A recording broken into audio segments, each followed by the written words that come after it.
distance with Madrimov. All right. Again, as I stated previously, Virgil Ortiz, even though he showed character and toughness in getting up off the ground, he did get knocked down twice by Bochuk. And like I said, some people would say he actually lost that fight. Me personally, I would have gave them a draw so that they both couldn't go back, come back again without anybody actually losing anything because it was a tough fight. These guys were actually banging it out. But I have no problem with the people that said Virgil Ortiz lost this fight, really. I mean, I could actually see that, okay? But you know how the judges are in these fights, and sometimes they get it right, sometimes they get it wrong. But, be that as it may, again, even though Ortiz is the better fighter on paper, I'm going to give the edge to Madrimov because of the intangibles and also because of the skill he displayed in the ring against the pound for pound king Terence Crawford. I don't think you can underestimate that because by rights, even though Crawford was moving up, some people are saying he should have knocked out Madrimov, who only have 10 fights. So, you know, there it is. So, but that wasn't the case. Madrimov, like I said, performed very well. And I think that the problem that Ortiz is going to have against Madrimov is probably the same thing that Crawford had in terms of, foot speed. He has good power, and he's very quick, and he has an unorthodox style of fighting. It's not your regular style. It's very unorthodox, and it can really give people problems in there.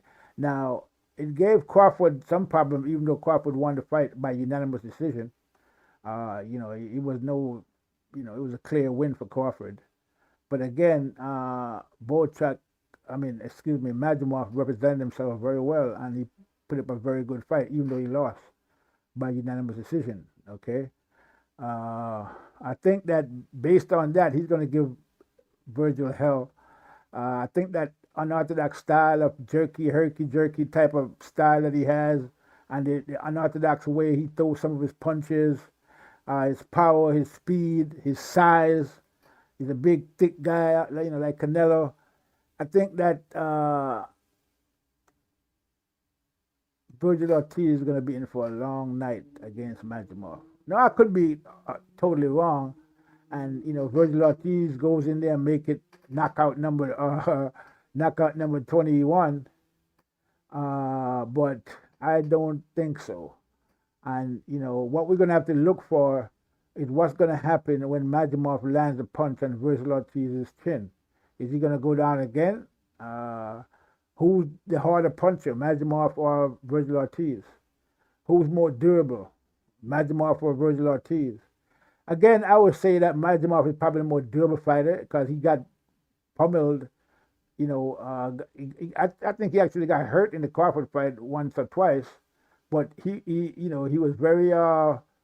You wouldn't have known it if you're not watching the fight very closely because he was able to, put on his poker face and did what he had to do and didn't, really look like he got hurt, but he did a couple of maybe once or twice.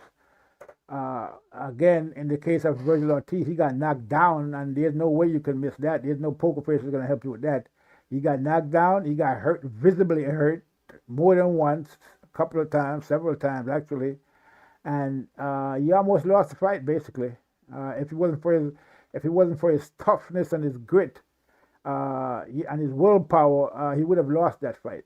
Okay, and like I said already, a lot of people actually think he did lose the fight. Okay, so that's where that is.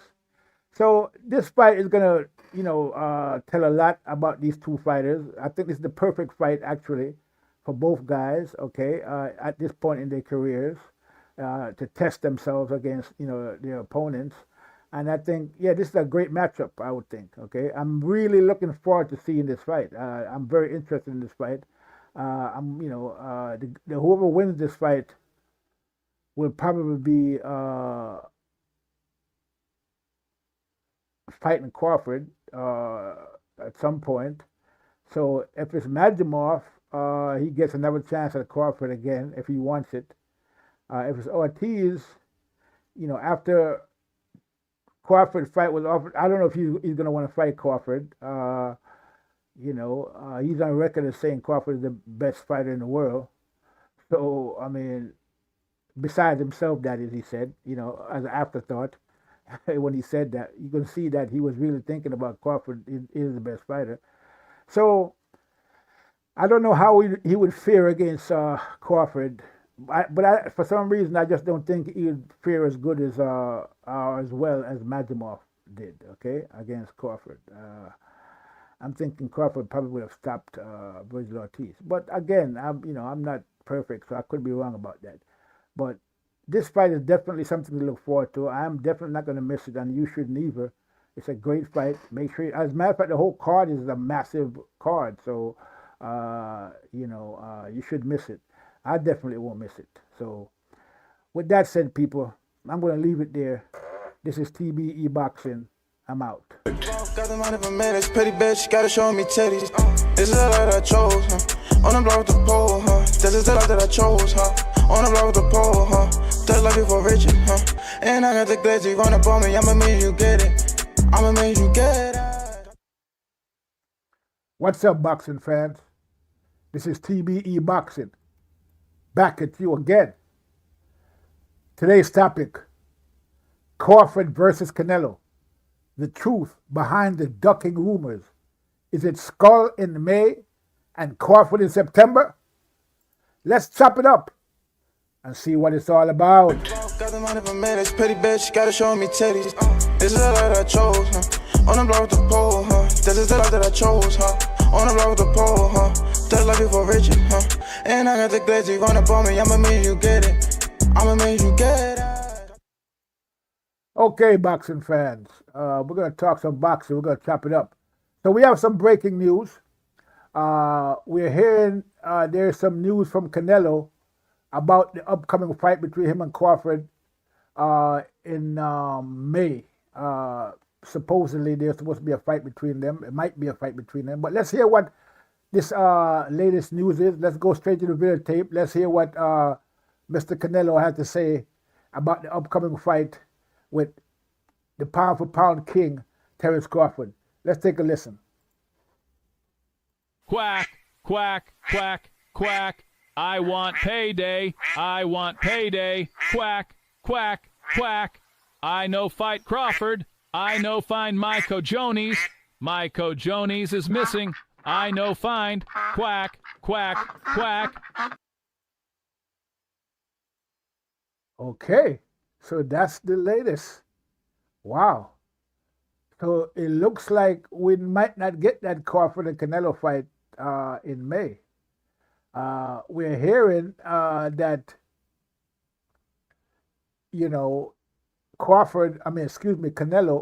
Canelo might be fighting William SCULL instead. Now, a lot of people might not know who William SCULL is, which is not surprising.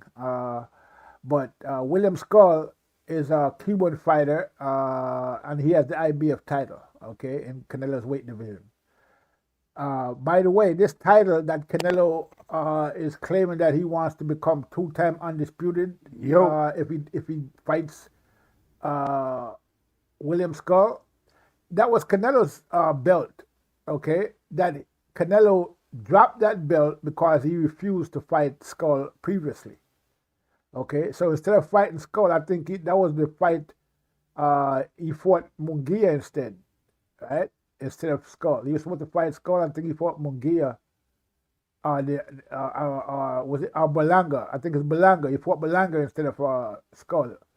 So basically, Canelo trying to become two-time undisputed. It's not really legit, basically. It's just him getting his other belt back that he dropped when he ducked SCULL in the first place. Now that the Crawford fight is supposed to be coming up, now that Crawford is on his heels, basically chasing down Canelo, Canelo is punted, and now he's talking about William. He wants the William SCULL fight all of a sudden. So it looks like Canelo is up to his old tricks. We might not get that Crawford fight after all because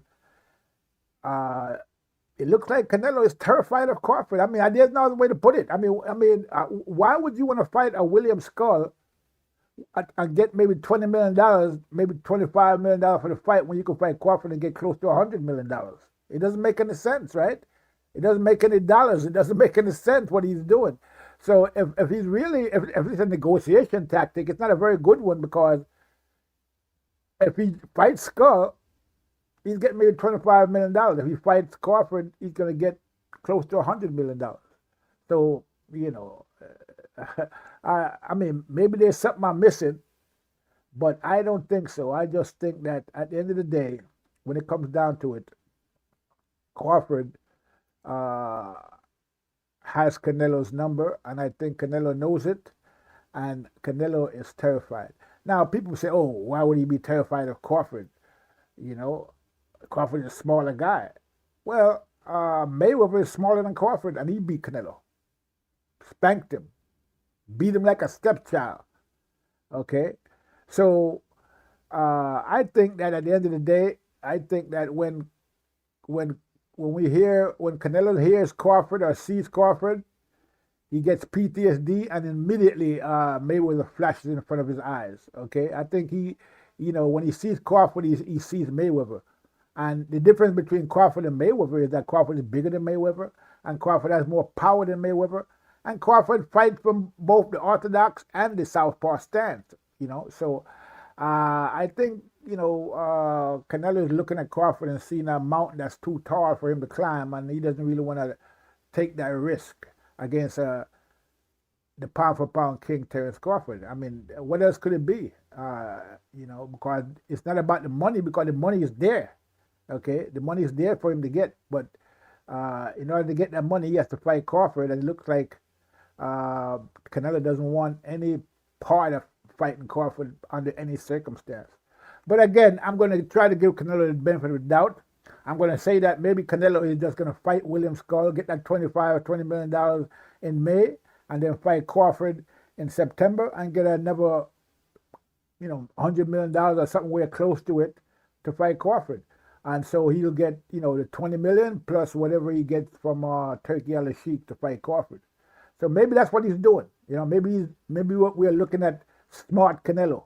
Okay, maybe Canelo is making moves, right? Unfortunately, even though that might be a possibility, it would be a remote possibility, because based on everything we have seen from Crawford and Canelo, based on everything we have seen from Canelo up to this point, it looks like he's doing everything possible to avoid getting into the ring with Terence Crawford. And basically, it looks like we have another Spence Crawford situation where Crawford had to chase Spence down for 5 years, finally chased Spence down, tackled him, dragged him into the ring, kicking and screaming against his will, and we got the fight. And it looks like that we have to go, it looks like Crawford is going to have to do the same thing. He's going to have to lasso Canelo, chase him down, tackle him, and then drag him into the ring, kicking and screaming against his will, in order for the fans to get this fight that they want, to see. So this is where we are. So, I mean, it's a funny thing, because Canelo is saying that he won't get any credit for fighting Crawford. Yeah, but you're going to get paid. And you're going to get credit because you're fighting the pound-for-pound king. So I'm not sure what he's talking about when he says he's not going to get any credit. Okay? And he say the fight is the easy money. Well, go ahead and make the easy money then, Canelo. What are you waiting for? If it's easy money, go ahead and make the fight. And let's see, and go ahead and collect that easy money. But I think that's just Canelo talking, okay? I don't, that's just bravado. I think he's afraid of, well, no, let me take that back. I don't think that Canelo is afraid of Crawford, okay? I think he's terrified of Crawford, okay? Fear factor, the case of the missing cojones, okay? So, that's what it comes down to, I would believe. I think that Canelo is just terrified of Crawford, doesn't want to fight Crawford under any circumstances. He doesn't care what people say or what, the fans say or, what anyone says, really. He doesn't care how it looks that he's running away from Crawford, that he's hiding from Crawford. He doesn't care about that. All he cares about is not getting spanked by Crawford the way he was spanked by Floyd Mayweather, and that's basically what it comes down to. And at the end of the day, it is what it is, people. But for those people who think that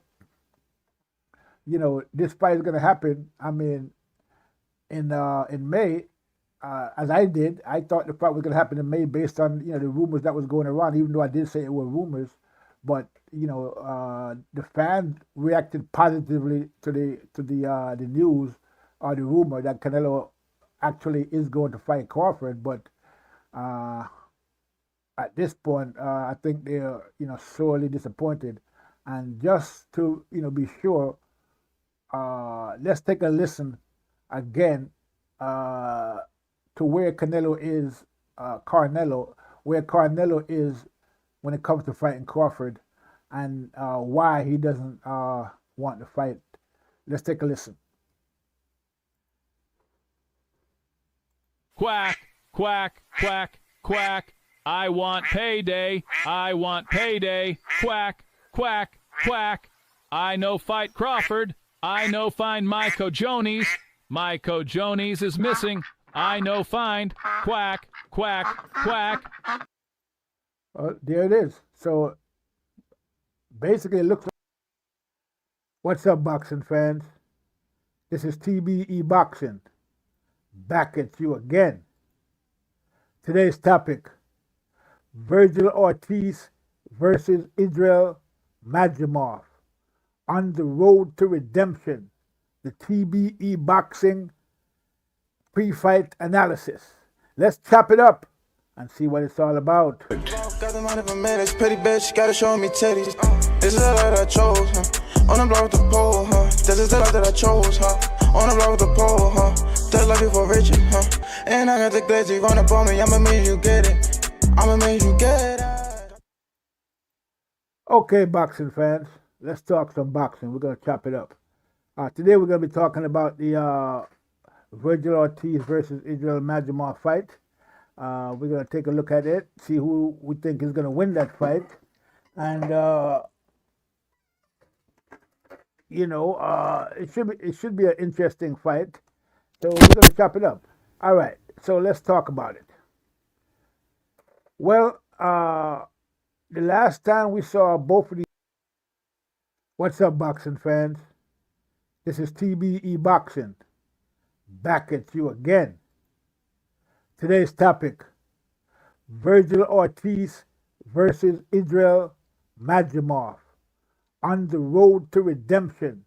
The TBE Boxing pre-fight analysis. Let's chop it up and see what it's all about. Got the money for minutes, pretty bitch, gotta show me titties. This is the life that I chose, huh? On the block with the pole, huh? This is the life that I chose, huh? On the block with the pole, huh?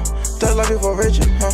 And I got the glitzy, run up on me, I'ma make you get it. I'ma make you get it.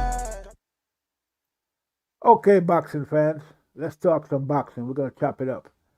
Today we're going to be talking about the Vergil Ortiz versus Israel Madrimov fight. We're going to take a look at it, see who we think is going to win that fight. And, it should be an interesting fight. So we're going to chop it up. All right, so let's talk about it. Well, the last time we saw both of these fighters, we saw Madrimov against Crawford, the pound-for-pound king. And we saw Vergil Ortiz against Boachuk, another one of those Eastern European fighters, similar to Madrimov, but not necessarily in their fighting styles. Right? They're both from the Eastern Europe part of the world. In terms of the fight between Madrimov and Crawford, Madrimov did himself proud in that fight. He represented himself well. He was able to go the distance and put up a pretty good fight against Crawford. In other words, he didn't get washed or beat down or anything like that. He got defeated, but he did respectable against Crawford. Okay, some may even say extremely respectable. For Virgil Ortiz, we can't say the same thing in his last fight. I mean, we can give him props, for one thing in that fight, in terms of his ability to get back up after getting knocked down. But he was knocked down twice in that fight, I believe, and some might say that he even lost that fight. Me personally, I probably would have called that fight a draw. Based on the performance of Boachuk, I don't think he should have lost based on that fight. I think that they should have gave him a draw and let these guys, fight out again to get a winner that was, beyond any shadow of a doubt. Right? So do you have people saying that Madrimov saying that Boachuk won that fight, and some are saying that, Virgil Ortiz won the fight. I just told you what I thought about the fight. Okay. Virgil Ortiz had to get up off the ground, to win that fight, and it shows that he does have grit. Okay, being knocked down twice because he was hurt very badly in that fight. So the fact that he was able to get up and still, quote unquote, win the fight says a lot about his character and his toughness. He's a tough kid. Now, the question is, who's going to win between them two in their upcoming fight, that is Virgil Ortiz and Madrimov. And I would think, based on the way Madrimov performed against Crawford, he did very well, right? Extremely well, some would say. And I'm just thinking that even though on paper, if we look at the paperwork, Virgil Ortiz should win that fight because he's the more experienced fighter, 22-0, 21 knockouts. Okay? Madrimov is 10-1-1. Okay? So, based just on the paperwork and, their records, Virgil Ortiz have a big advantage against Madrimov. But based on their performance, okay, in the ring against, quality opponents, one being Boachuk for Virgil Ortiz and the other being Terence Crawford, the pound-for-pound king, we'll have to say that I would give Madrimov the edge in that fight between him and Ortiz based on his performance against Crawford, okay, and based on Ortiz's performance against Boachuk, okay. Madrimov was very professional in there. Like I said previously, he didn't get beat down or, washed or whatever you want to call it. He put on a very respectable performance, So he actually, even though he lost the fight, I think he came out of that fight with a lot more fans than he had when he went into that fight, okay? A lot of eyes were on him, and, Crawford is previous to Madrimov, Crawford was on an 11-fight, 2-division knockout streak. He was knocking people out from 140. He knocked out everybody in 147, and then he came to 154. And he went the distance with Madrimov. Right?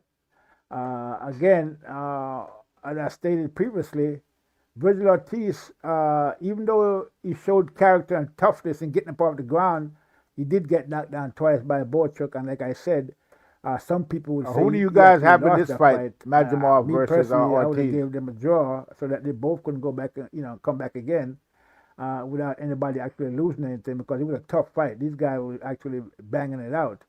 But I have no problem with the people that said Virgil Ortiz lost this fight, really. I mean, I could actually see that, okay? But you know how the judges are in these fights, and sometimes they get it right, sometimes they get it wrong. But, be that as it may, again, even though Ortiz is the better fighter on paper, I'm going to give the edge to Madrimov because of the intangibles and also because of the skill he displayed in the ring against the pound-for-pound king, Terence Crawford. I don't think you can underestimate that because by rights, even though Crawford was moving up, some people are saying he should have knocked out Madrimov, who only have 10 fights. So, there it is. So, but that wasn't the case. Madrimov, like I said, performed very well. And I think that the problem that Ortiz is going to have against Madrimov is probably the same thing that Crawford had in terms of, foot speed. He has good power, and he's very quick, and he has an unorthodox style of fighting. It's not your regular style. It's very unorthodox, and it can really give people problems in there. Now, it gave Crawford some problem, even though Crawford won the fight by unanimous decision. It was it was a clear win for Crawford. But again, Madrimov represented himself very well, and he put up a very good fight, even though he lost by unanimous decision. Okay, I think that based on that, he's going to give Virgil hell. I think that unorthodox style of herky-jerky type of style that he has, and the unorthodox way he throws some of his punches, his power, his speed, his size. He's a big, thick guy, like Canelo. I think that Virgil Ortiz is going to be in for a long night against Madrimov. Now, I could be totally wrong, and Virgil Ortiz goes in there and make it knockout number 21, but I don't think so. And what we're going to have to look for is what's going to happen when Madrimov lands a punch on Virgil Ortiz's chin. Is he going to go down again? Who's the harder puncher, Madrimov or Virgil Ortiz? Who's more durable, Madrimov or Virgil Ortiz?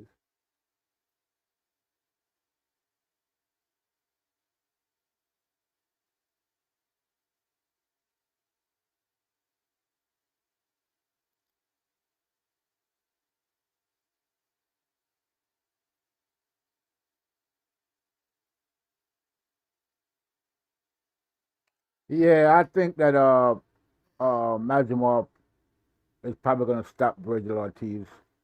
Uh, I'm not sure if it's not like he's going to stand in front of Virgil like Borchak did, right? I mean, Borchak stood right in front of Virgil Ortiz. And just banged it out with him.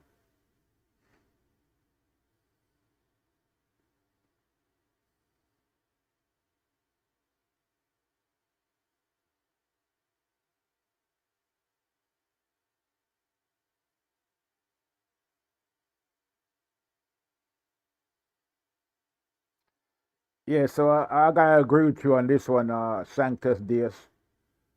It's gonna be definitely. I'm pretty sure Madrimov is probably gonna win this fight.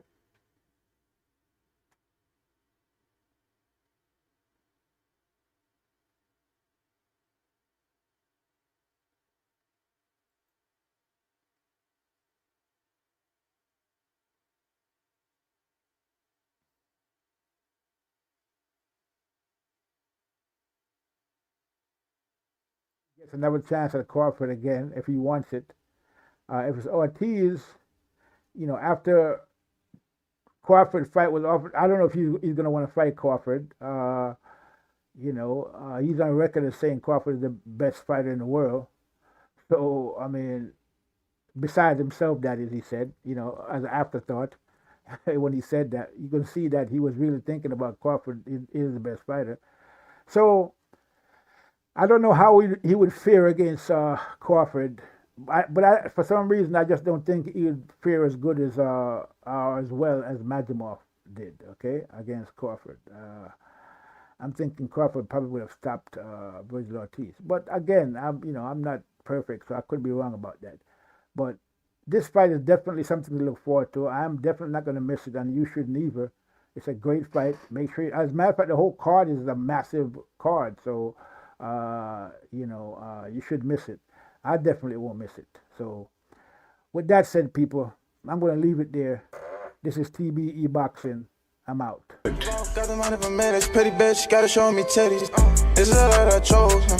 On the block with the pole, huh? This is the life that I chose, huh? On the block with the pole, huh?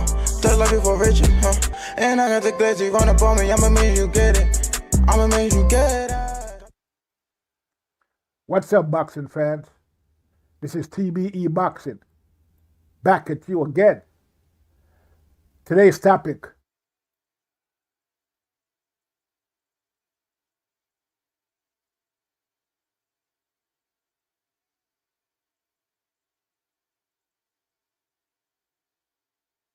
well, Sanctus,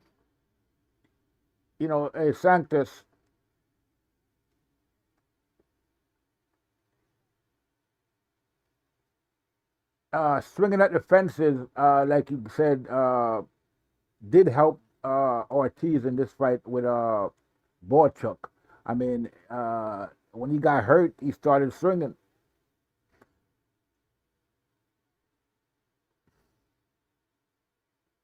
It kind of helped him, it kind of saved him from getting probably getting stopped by Borchuk.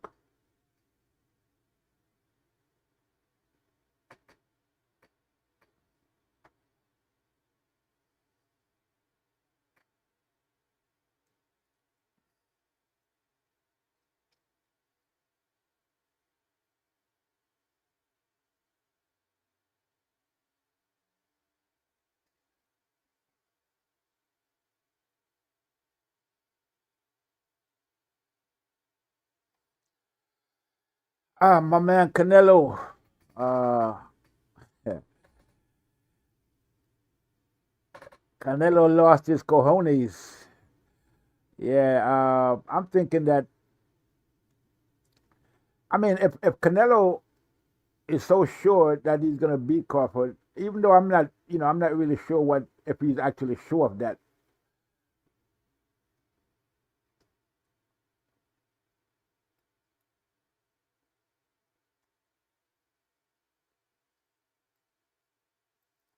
So I mean, at one point, Canelo said that the fight with Crawford was gonna be a difficult fight, and when the reporter asked him if you know if he would accept, like, say, $100 million, Canelo said $150 million, right? And then at other times, Canelo said that you know fighting Crawford was going to be a easy fight, right? It would be an easy fight for him. Now, he got to make up his mind: is it an easy fight or is it going to be a difficult fight? I mean, which one is it? You know, when he's talking about money, he says it's going to be a difficult fight, but when the people ask him about the fight itself, he says that, oh, it's going to be an easy fight. So I mean, which one is it? You know, he got to make up his mind. Uh, I don't, now a lot of people said, like, there's a lot of people out here saying that, oh, well, Crawford. I mean, Canelo's not afraid of Crawford. Why should he? Why would he be afraid of Crawford? But then, if he's not afraid of Crawford, why are you fighting a guy like Skull for maybe $25 million? I hear he's asking for $30 million for Skull, so that means that they probably offered him 20, and he wants 30.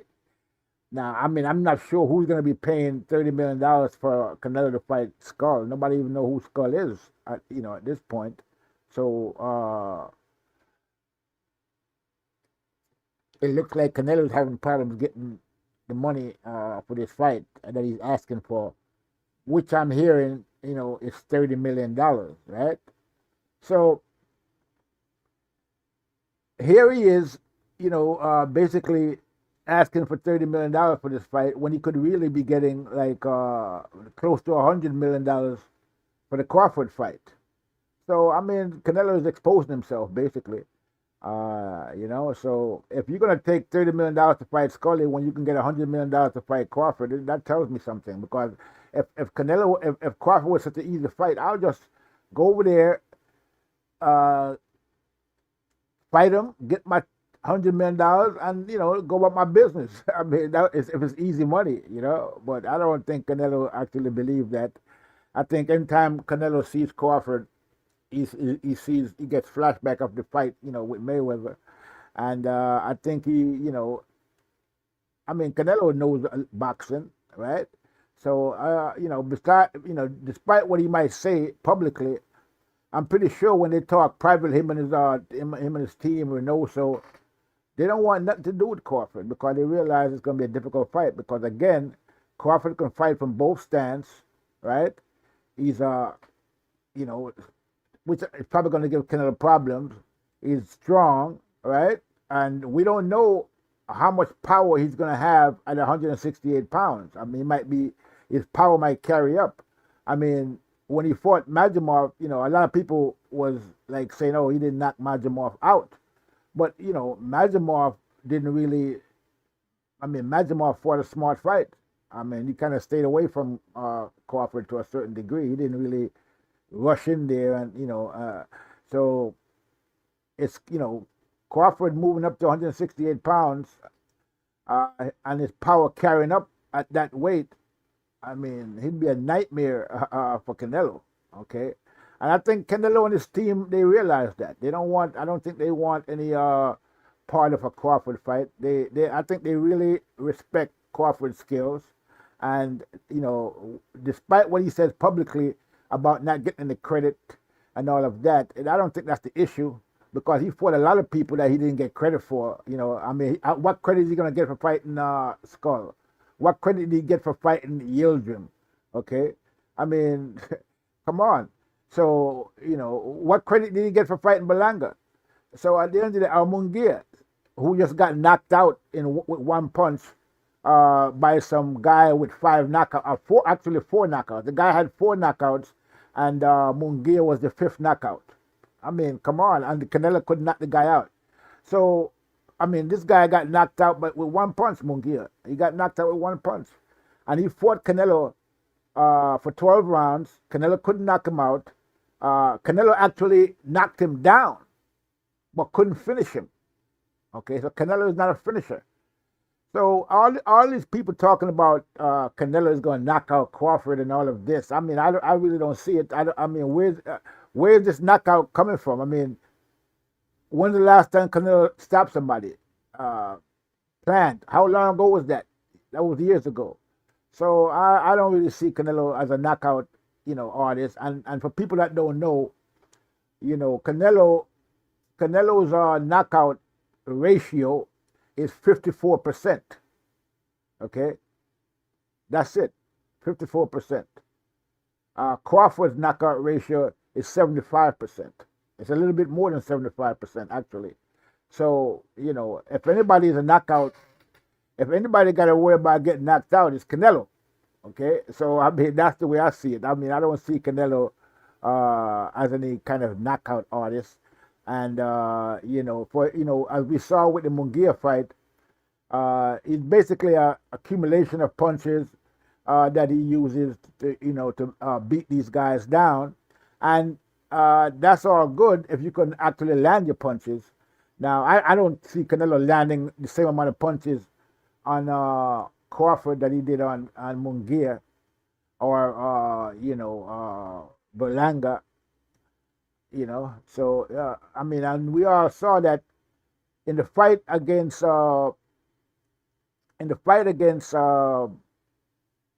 Caleb Plant was basically winning the fight for a lot of that fight. I mean, the problem with Caleb Plant is that he gassed out. Okay, he couldn't maintain his movement. I mean, this is an issue I have with some of these guys. I mean, it was the same thing with the Frank Martin and Gervonta Davis fight. I mean, if you know that your fight is going to depend on your movement, then you have to train for that. I mean, you got to train. If you have to move in a fight and you're going to have to move, then you have to train to move for 12 rounds, right? You can't go in there and do good for the first 6 or 7 rounds and get tired after that. Then what's the point? I mean, you have to, so a lot of these guys are not really serious about, conditioning. One thing we know about Terence Crawford is that, he actually trains for his fight, no matter who he's fighting, right? And we never ever saw Crawford getting tired in any fight.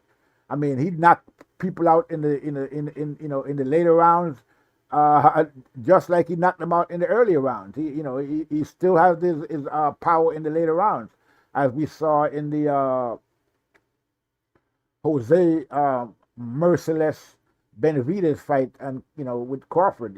Crawford knocked him out in the 12th round, right? So Crawford comes in there. He's like Mayweather in that sense. Like Mayweather never came into a fight out of shape or anything like that. He's always in condition, and Crawford is basically the same way. Okay, he comes in there in top condition all the time, no matter who he's fighting, and this is the reason why I'm thinking that, and we all know that Canelo basically gasses out himself. He's another fighter that gasses out. Okay, so Canelo, is older now. He's not as, he's not knocking people like he used to back in the days, right? He's a lot older now, and basically it shows. Okay, it shows in the, it showed in the Berlanga fight. I mean, it showed in the Munguia fight, and at the end of the day, Berlanga. I mean, I'm not just, I'm not. I don't want to say anything bad about Berlanga, but Berlanga is not exactly the best boxer in the world. Okay, I mean, he's a strong kid, but other than that, he doesn't really have that many skills. Even though he did put up a good fight against Canelo, but again, that just shows you that Canelo is deteriorating in his, he's deteriorating. He's getting old, and he's, even though he's only 30-something years old, but the fact is Canelo is old in terms of how many fights he's had, right? He's had many fights. He started very young, and so he's got a wear and tear on Canelo. Yeah, so Crawford is a throwback fighter. I think that he's a guy who takes this boxing game seriously, and I really believe that Canelo knows that Crawford is a dedicated fighter. He's dedicated to the sports. He doesn't, they can't pull any, Crawford is not going to have to go to fat camp. They can't, trick him by say, calling him up and telling him, okay, let's fight 2 weeks before the fight or a month before the fight, and he's gonna, go in there and out of shape and anything like that. It's not gonna happen with Crawford. And that's what they do with a lot of guys. I mean, a lot of these promoters do that. They call up a guy, like say 3 weeks, and say, hey, we got to fight for you, but you got to be ready in 3 weeks. And you be like, what? Or they call you up and you got to be ready in a week, or you got to be ready in 2 weeks. And because a lot of these fighters don't have any money, they take these fights on short notices and go in there and get themselves and lose basically. So that's not going to work with a guy like Crawford, especially since Crawford is the one bringing the money via Turkey Al-Sheikh. So, which is another thing I think that Canelo don't really like. I mean, Canelo is used to being the main man, right? He's always the main guy. When he was at, over there at the Zone, and even at PBC, he's the main guy. Everybody, basically kiss his ass, and he gets to do whatever he wants to do. I mean, that's the problem I think that he has with Turkey Al-Sheikh, is the fact that Turkey Al-Sheikh, is aligned with Crawford. Right, so basically, as far as Turkey is concerned, Crawford is the main man, right? And so this is a problem for Canelo, the diva, who thinks that he thinks that he should always be the main guy, and he thinks that basically, I'm thinking that he thinks that Turkey Al-Sheikh should be aligned with him because he's the face of boxing, quote unquote. So that's a lot of that. I think that's an issue as well, and. The reason I say that is because I saw Canelo in an interview, and they was asking about the David Benavidez fight, and he was, they were saying David Benavidez, and the way he was talking was like David Benavidez was like below him, beneath him, like he was some kind of a royalty, and David Benavidez, was this, like he kept saying, well, who is this guy Benavidez? Who is he to offer me money? What do you mean? Who is he to offer you money? I mean. I don't need his money. I don't need his money. So he doesn't. There's nothing he brings. Hey, salute 913. What's going on, bro? I'm glad to see you here. 913 boxer. Salute. Yeah, so yeah, Canelo is definitely a diva. Okay, he's been having things his own way for years, and he's gotten used to that. People kissing his ass, and he expects everybody to kiss his ass. Okay, at the end of the day, so you know, again, all of this, I think he really gets pissed off when people keep asking him about Benavidez, and and the same goes for Crawford. He's very pissed off that people keep asking him about Crawford, and he's getting, so he doesn't really like that idea at all. So much attention getting given to Crawford, and the fact that people actually think that Crawford can beat him, that really drives him crazy. So and the real reason why it drives him crazy is because there's some truth to it, and and he's probably afraid of Crawford to a certain degree. Like I said, when he sees Crawford, he gets flashback of the Mayweather fight, basically. So there it is. Excuse me for a minute, people.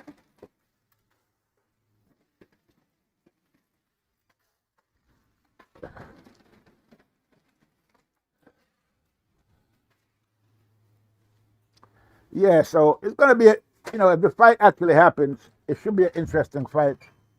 But to tell you the truth, I don't really see Canelo taking this fight. I think, again, he's terrified, and Crawford, and as you can see, no matter what the amount of money is, I don't think he's going to accept it. Okay. Because if you're getting close to $100 million to fight Crawford, and you don't want to take it, this guy is 2 weight classes, practically 3 weight classes below you, and you don't want to take that money, then that says a lot, So it is what it is.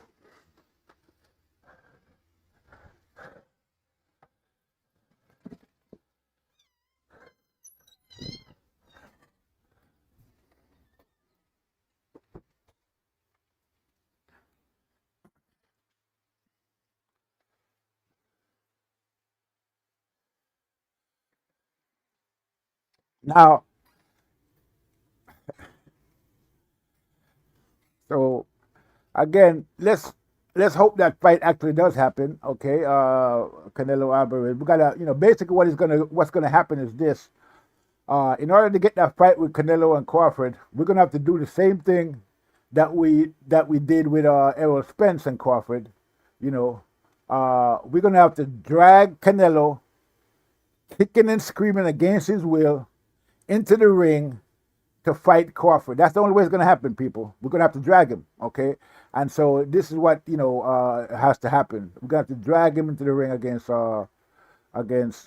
Crawford, because he's not going to go in there voluntarily, and at the end of the day, I'm kind of pessimistic about this fight ever really happening, because, from Canelo's point of view, he has too much to lose, and if Crawford was to beat him in a fight, at 168 pounds, moving up, then let Crawford will be the man in terms of legacy and all of that, and Canelo would be, would basically be left.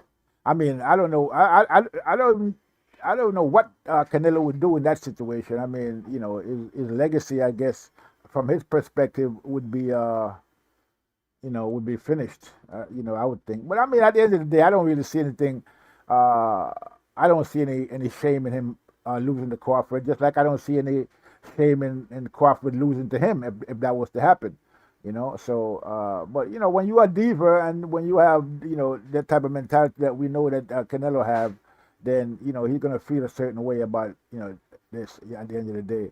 And Canelo is not the most confident guy in the world or the bravest guy in the world, because we are people that's confident in their skills don't take PEDs. Okay, if you are a confident fighter in your skills, and you believe in yourself, you don't take PEDs. People that take PEDs are people that don't have any confidence in themselves.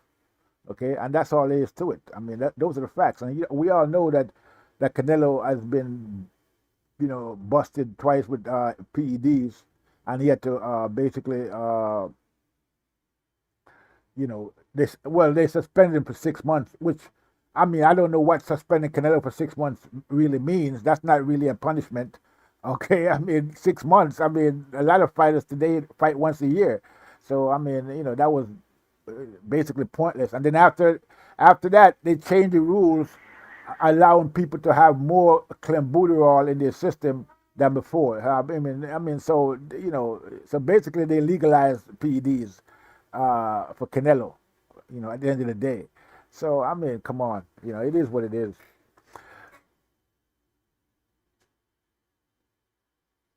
Yeah, I don't. Yeah, 9-13. I don't think so either. I don't think Crawford has 30. He has another 5 years to be waiting like he did on like we saw with Spence. But the difference between us dragging Spence and dragging Canelo is that there wasn't really any Turkey al Sheikh in the background with the money ready to pay. You know what I mean? And money talks. So hopefully this won't take 5 years. I'm thinking that, maybe we might hear an announcement soon. All right, let's just say we give Canelo the benefit of the doubt, right? Let's just say we do that. And then Canelo is actually going to fight SCULL in May and then fight Crawford in September. Because he hasn't announced who he's trying to fight in September yet. So maybe, that might be the case. And, we did hear Crawford come out in his Twitter and said that he's going to make history again in 2025. So, I mean, he got inside scoop. I mean, he knows if there's negotiations going on, he's in there. So, and he knows what's going on. So maybe they're negotiating something, and we might end up seeing this fight in September. That is giving Canelo the benefit of the doubt and saying, yeah, he's actually negotiating to make the fight in September, which would be good, okay, because if the fight was to be made in September as opposed to May, that would give Crawford more time to prepare and to put on the weight, responsibly in order to go in there against Canelo, okay? Even though I don't think that he's going to really be putting on any more weight. I don't think Crawford is going to be really putting on, like a lot of weight for Canelo. I don't think he's going to be any bigger than he was for the Madrimov fight. He might be a little bigger, okay? Because in the Madrimov fight, Crawford came in at 169.8 pounds, which is really 170 pounds, right? So Crawford came in at 170 pounds against Madrimov, right? And Canelo came in at 176, 177 against Munguia. So, even though people keep talking about this weight difference, I mean, they're not fighting. I mean, when we talk about the weight difference, we talk about the weight classes, right? The difference between 154 and 168 in terms of how many pounds that is. But, the weight class is not the weight that these guys fight at. They just weigh in at that weight. Okay, they have to weigh in, but when they go into the ring, they're going to be bigger because of rehydration, right? So we can see that Crawford's rehydration is much higher than Canelo in the sense that he puts on more pounds after the weigh-in than Canelo does, right? Because if he's 154 pounds and he's weighing in at 154 pounds, and then he's coming into the ring at 170 pounds, you know what I mean? That's a lot of pounds, that's like what, 16 pounds rehydration. And Canelo, from 168, his rehydration to what, 177, let's say 177, is only like 9 pounds, right? So Crawford is rehydrating at double the weight that Canelo is, because we have to understand that Canelo is actually a small guy at 168. He's not a big 168 pounder like a David Benavidez or somebody like that when he was at 168 pounds. He's small, right? So really Canelo is a middleweight at the end of the day. rehydrating 7 pounds, 9 pounds, or let's just say Canelo was 180 then, all right? Still, that's only 12 pounds, and Crawford is rehydrating like 16 pounds. And I'm pretty sure he's probably going to rehydrate to more if he fights at 168 pounds. I'm thinking that if he came in at 170 for Madrimov for a 154-pound fight, he's going to come in maybe between 174 and 180 for a 168-pound fight, right? I mean, that would make sense. So the bottom line is that, even at 154 pounds and Canelo being at 168 pounds, when it comes down to the actual fighting weight, it's not much. There's really no difference between the actual fighting weight, because what is the real difference between 170 pounds and 176 or 177 pounds? It's not really that much difference, right? In terms of fighting weight, okay. And I'm pretty sure in terms of the fighting weight, Crawford is probably going to put on at least another 5 pounds. So let's just say Crawford is probably going to come in at 175 pounds for this fight. And, if Canelo comes in at 176 or 177, 178, or even 180, it's still not going to be a big difference between their actual fighting weights. I mean, people keep saying that you have a weight class for a reason, yeah.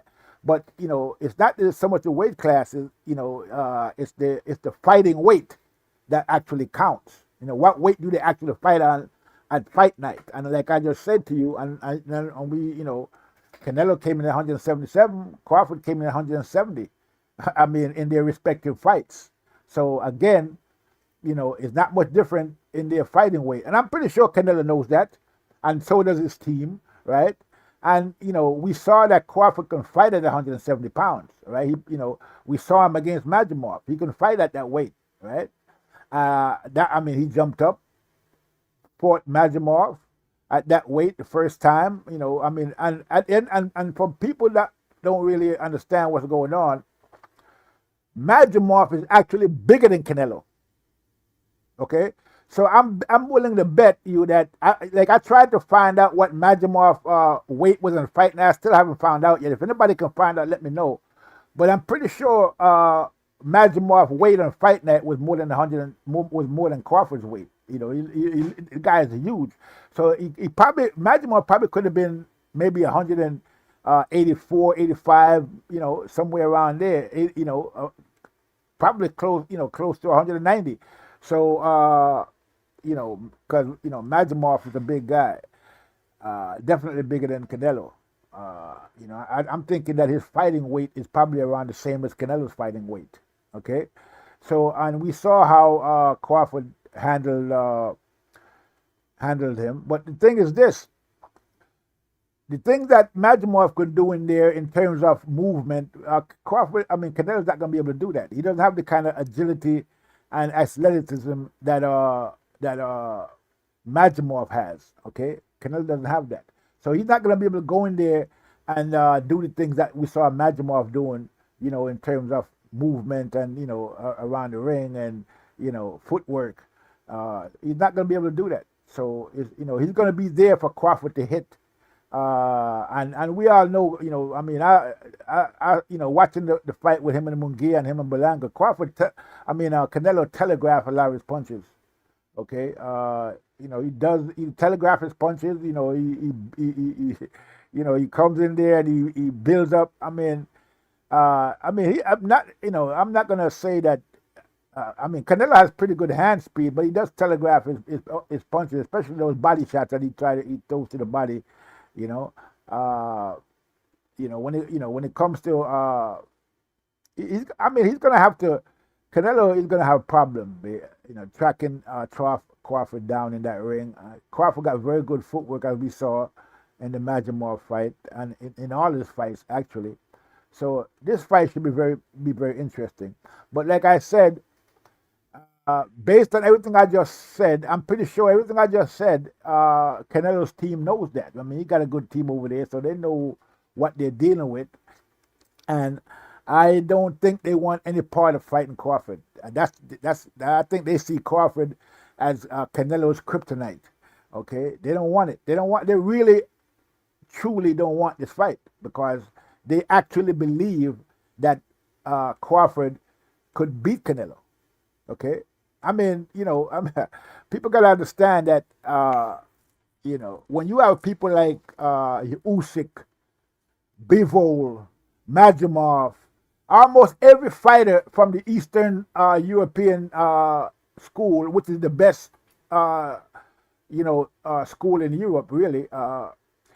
Those guys, all of them believe that Crawford is the number one fighter in the world. All of them, every single one. They all, if you ask any one of those guys who's the number one, they're going to tell you Crawford. Okay, they're not going to say Canelo. Okay, I mean, Madrimov was, hoping to fight Canelo himself. Okay, so these guys have a lot of respect for Crawford and his skills. I mean, he has beaten every one of those guys he has fought. Okay, I mean, he fought a couple of those guys already. He fought Kilmar. What's the guy? Kilmar, I believe he was the Russian guy back in earlier in his career, and then he fought the guy from Ukraine, I believe. What's his name? That fight with the distance when he was at 140 pounds. I forgot his name now. If anybody remembers his name, let me know in the chat. But he did fight that guy and he beat him as well, right? When it comes to those fighters from Eastern Europe, Crawford is as a zero, right? He's beaten every single one of them that he has fought, and these guys, they all come from the same school of boxing, so I'm pretty sure they all talk and compare notes, and we saw that Madrimov was in there helping Bivol to get ready for Canelo, right?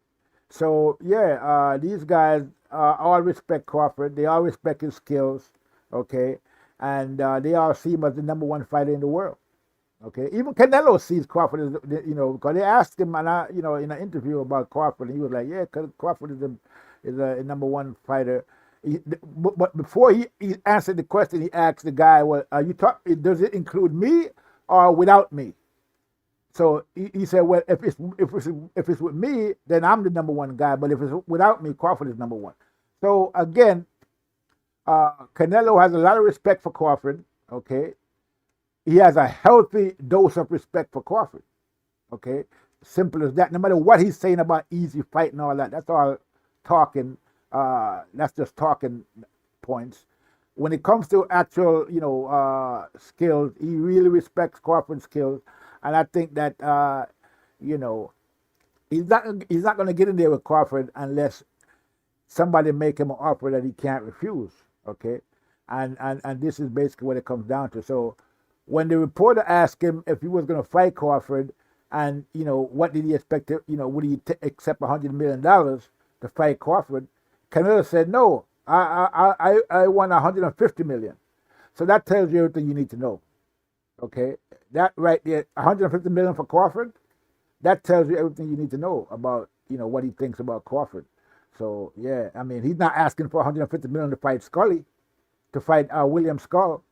All right, I mean, he's not asking for that to fight Skull. He's asking for 30 against Skull. So you gotta follow the money, people. The money tells you everything. You know what I mean? So and Skull is at his weight class. Right? Skull is 168 pounds, but he just wants 30 million for Skull. But he wants 150 for Crawford, who's coming from a lower weight class. So what does that tell you?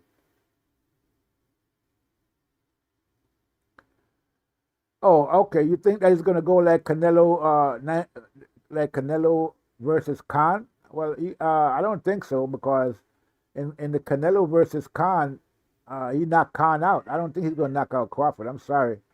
As for, again, people keep talking about knockout. Who has Canelo knocked out lately? That's what people have to understand. Okay, who has he knocked out? Canelo hasn't knocked anyone out in a while. Canelo is not that guy anymore. Okay, he probably will. I think, so, knocking out Crawford is a stretch. And again, I keep telling people, Canelo's knockout ratio is 54%. Okay, that's not very high. Crawford's knockout ratio is 75%. So if anybody is in danger of getting knocked out in this fight, it's Canelo. Okay, and Canelo knows that. I mean, you know, you got. I mean, don't get me wrong. Canelo has an iron chin, but you know, even iron can be broken. Okay, I mean, you know, so if somebody is connecting on your chin, you know, the problem with people connecting on Canelo's chin is that nobody really was able to, except for maybe Bivol, to connect, and even he didn't connect, you know, consistently and you know, accurately on Canelo's chin.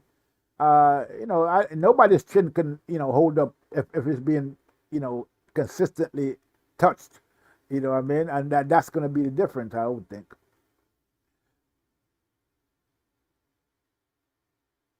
I believe the same thing, Bandili. I do believe that it's going to look like Bivol Canelo, you know, Bivol Canelo, and Bud will get the TKO. That's what I think.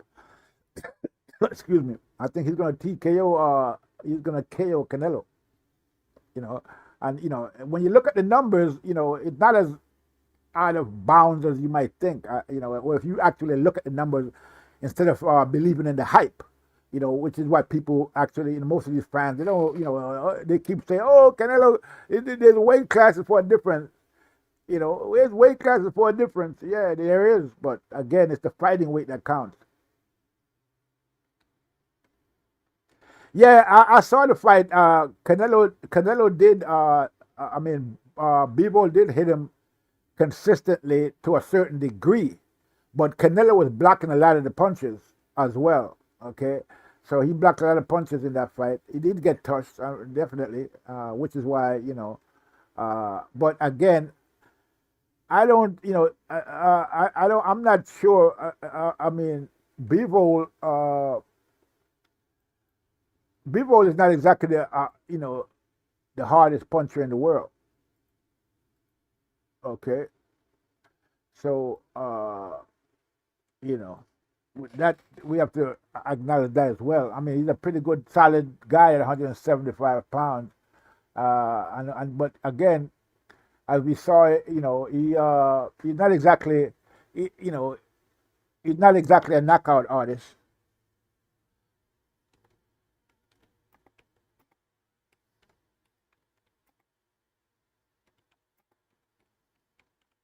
So you know, Canelo was able to, you know, I mean, at the end of the day, Bivol can his KO ratio is 52%. It's even lower than Canelo's. Okay, so he's not really a power puncher like that. Okay, so you know, again, Canelo's knockout ratio is 54%. Bivol is 52%, and Crawford is 75, almost 76%. That's a huge difference. Okay, I mean, in terms of knockout ratio. So you know, again, at 168 pounds, Crawford, might, you know, if his power actually carries up, he could be he could probably be hitting like a freight train at 100 at that weight. You know, again, we saw in the Madrimov fight, and again, I gotta point out to people that Madrimov, you know, Madrimov was what you know, is bigger than Canelo, right?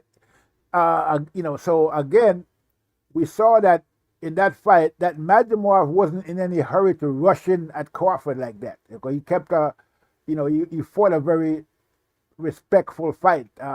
You know, what people call it. People kept saying he was being very patient. Now, patience is just a nice way to say hesitant. Okay, he was hesitant to go in and Crawford like that. Okay, so and the reason for that again is Crawford's power. You know, people can say, "Oh, Crawford didn't knock him out," but again, Crawford is moving up to 154 pounds.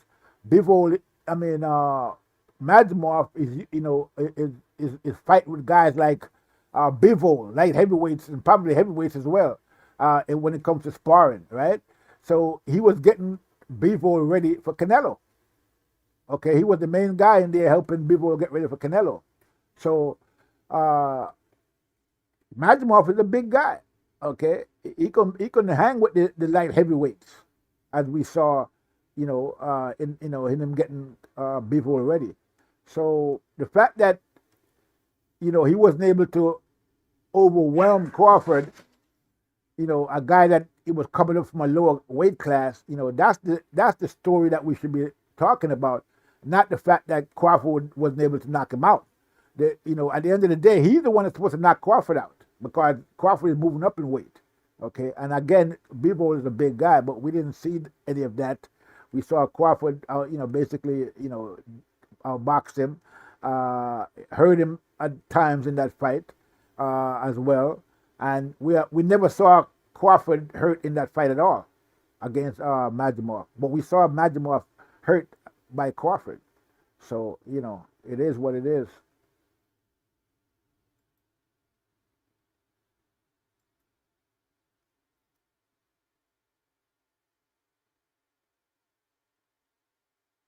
Yes, exactly, Bandeli. Yeah, Crawford is a puncher, so I think he's going to be a puncher at 168 as well.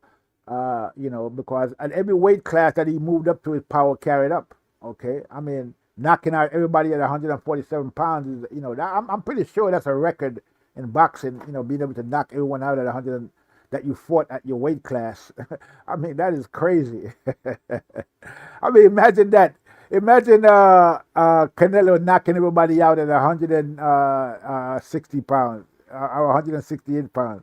You know what I mean? That's what Crawford did at 147 pounds. He knocked every single person out, including, the number one guy, Errol Spence. Okay? So Crawford does have power. I think his power is a little bit underrated. And I think that's another issue with Crawford is that when people go in there and they feel his power, they he's a lot more powerful than they actually think he might be. But I don't see why they don't think he has power. But we heard what Derek James said into the build-up when they asked him about Crawford knocking out like 10 fighters or 11 fighters in a row. He said 10 knockouts against who? Well, 10 knockouts. Make that 11, and that includes Errol Spence. So, he shut Derek James up quick.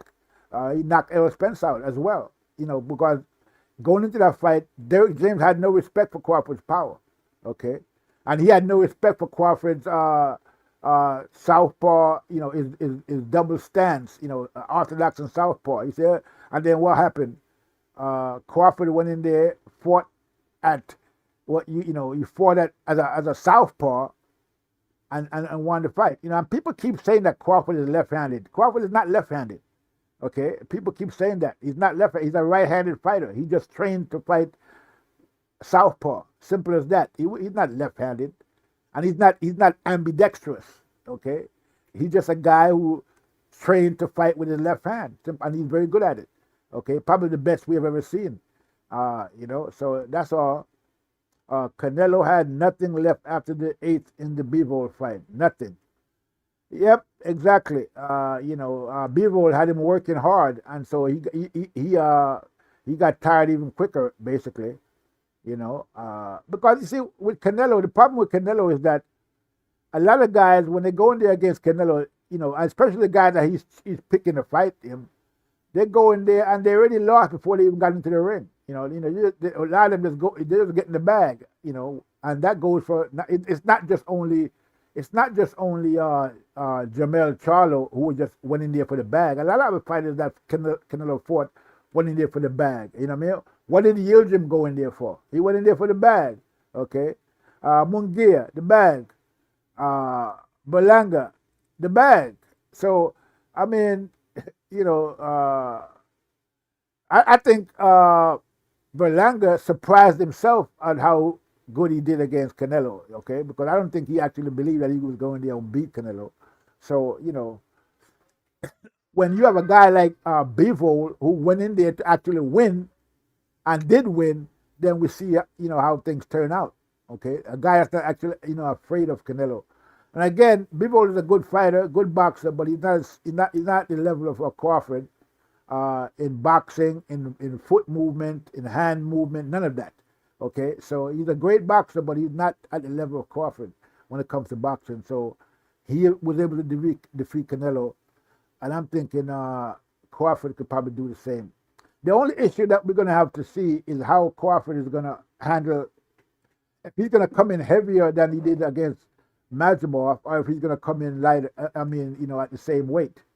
Okay, at the weight that he fought Madrimov, he did pretty good. I mean, he was in there moving around.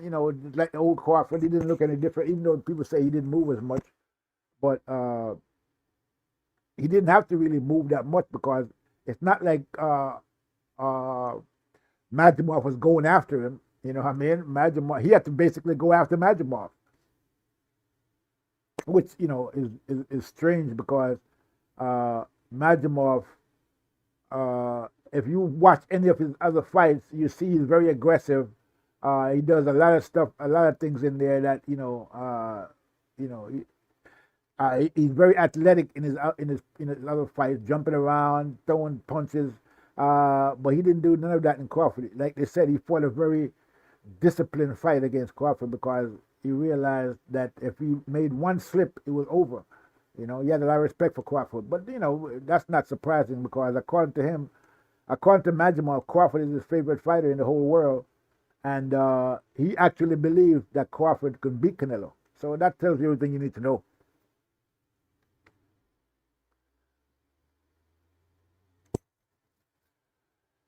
So today I'm hearing that Canelo is asking for $30 million for Scully. So I don't know what happened, but I guess he's putting it out there what he wants, for that fight.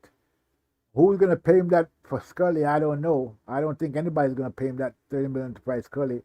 And if the fight does happen, I don't think he's gonna get more than $20 million. Okay, if that much for that fight. So we might actually see the Crawford fight after all, based on the money. Because I mean, at the end of the day, if you can't get $30 million for Scully, and you can get $100 million for Crawford, I mean, there's no decision for you to make. That's an easy decision. You know what I mean? But again, maybe not so easy because again, Crawford is actually the boogeyman. So I guess Crawford was the boogeyman at 147. He's the boogeyman now at 154. And he's also the boogeyman at 168, even though he's not up there yet. He's not even at 168, and he already got Canelo scared to fight him. So I mean, this is crazy when you think about it, right? Imagine that you got a guy who was the boogeyman in 3 different weight classes, right? It's crazy.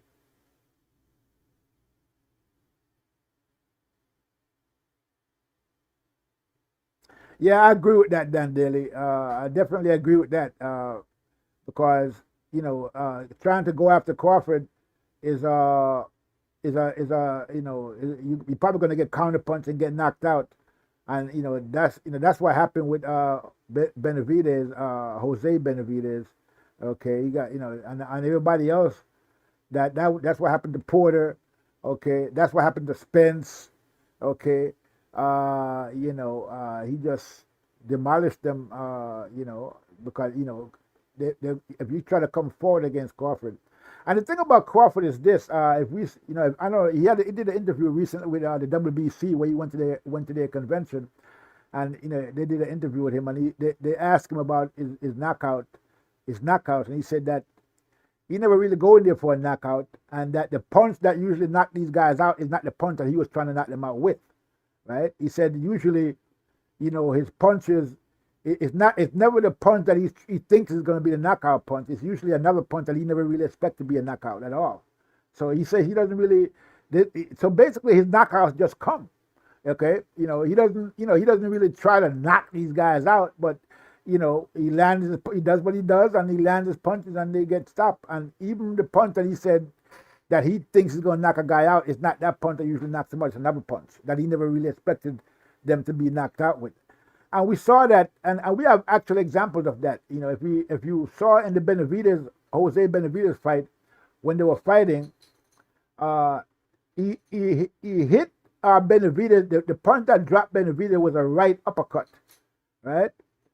But we saw that when Benavidez was falling, Crawford threw a left hook as well. And he missed the left hook because the right uppercut dropped Benavidez. So he was actually throwing a right uppercut left hook combination like he did against Avenesian, right? it's something similar. So he threw the right uppercut, and he probably was using the right uppercut to set up the left hook, because he followed through with the left hook. So when he threw the right uppercut and threw the left hook, by the time he threw the left hook, Benavidez was dropping to the floor already. So I'm thinking that the left hook was the knockout punch that he wanted to land, but he didn't expect the right hook the right uppercut would have dropped Benavidez, and that's what happened. So, and even in the Errol Spence fight, when he dropped Errol Spence in the 7th round when he was against the rope and his back against the rope, and Errol Spence came in, he threw the uppercut. Okay, and this is important because Crawford is a guy who actually follows through with his punches, right? So he threw the right uppercut against Errol Spence, and then after he threw the uppercut, he threw another punch while Spence was on his way down. So he was going to throw that punch regardless, and he expected Spence to be there after he threw the uppercut. But when he threw the uppercut, Spence dropped, and he threw the other punch, and he missed that punch because Spence went down. Okay, so yeah, Crawford is, he follows through on his punches, and like you said, he's never really, the punch that he thinks is going to knock somebody out is never the punch that actually knocks them out, which is kind of scary if you are his opponent, because that means that any punch could knock you out, depending on the situation. So, yeah.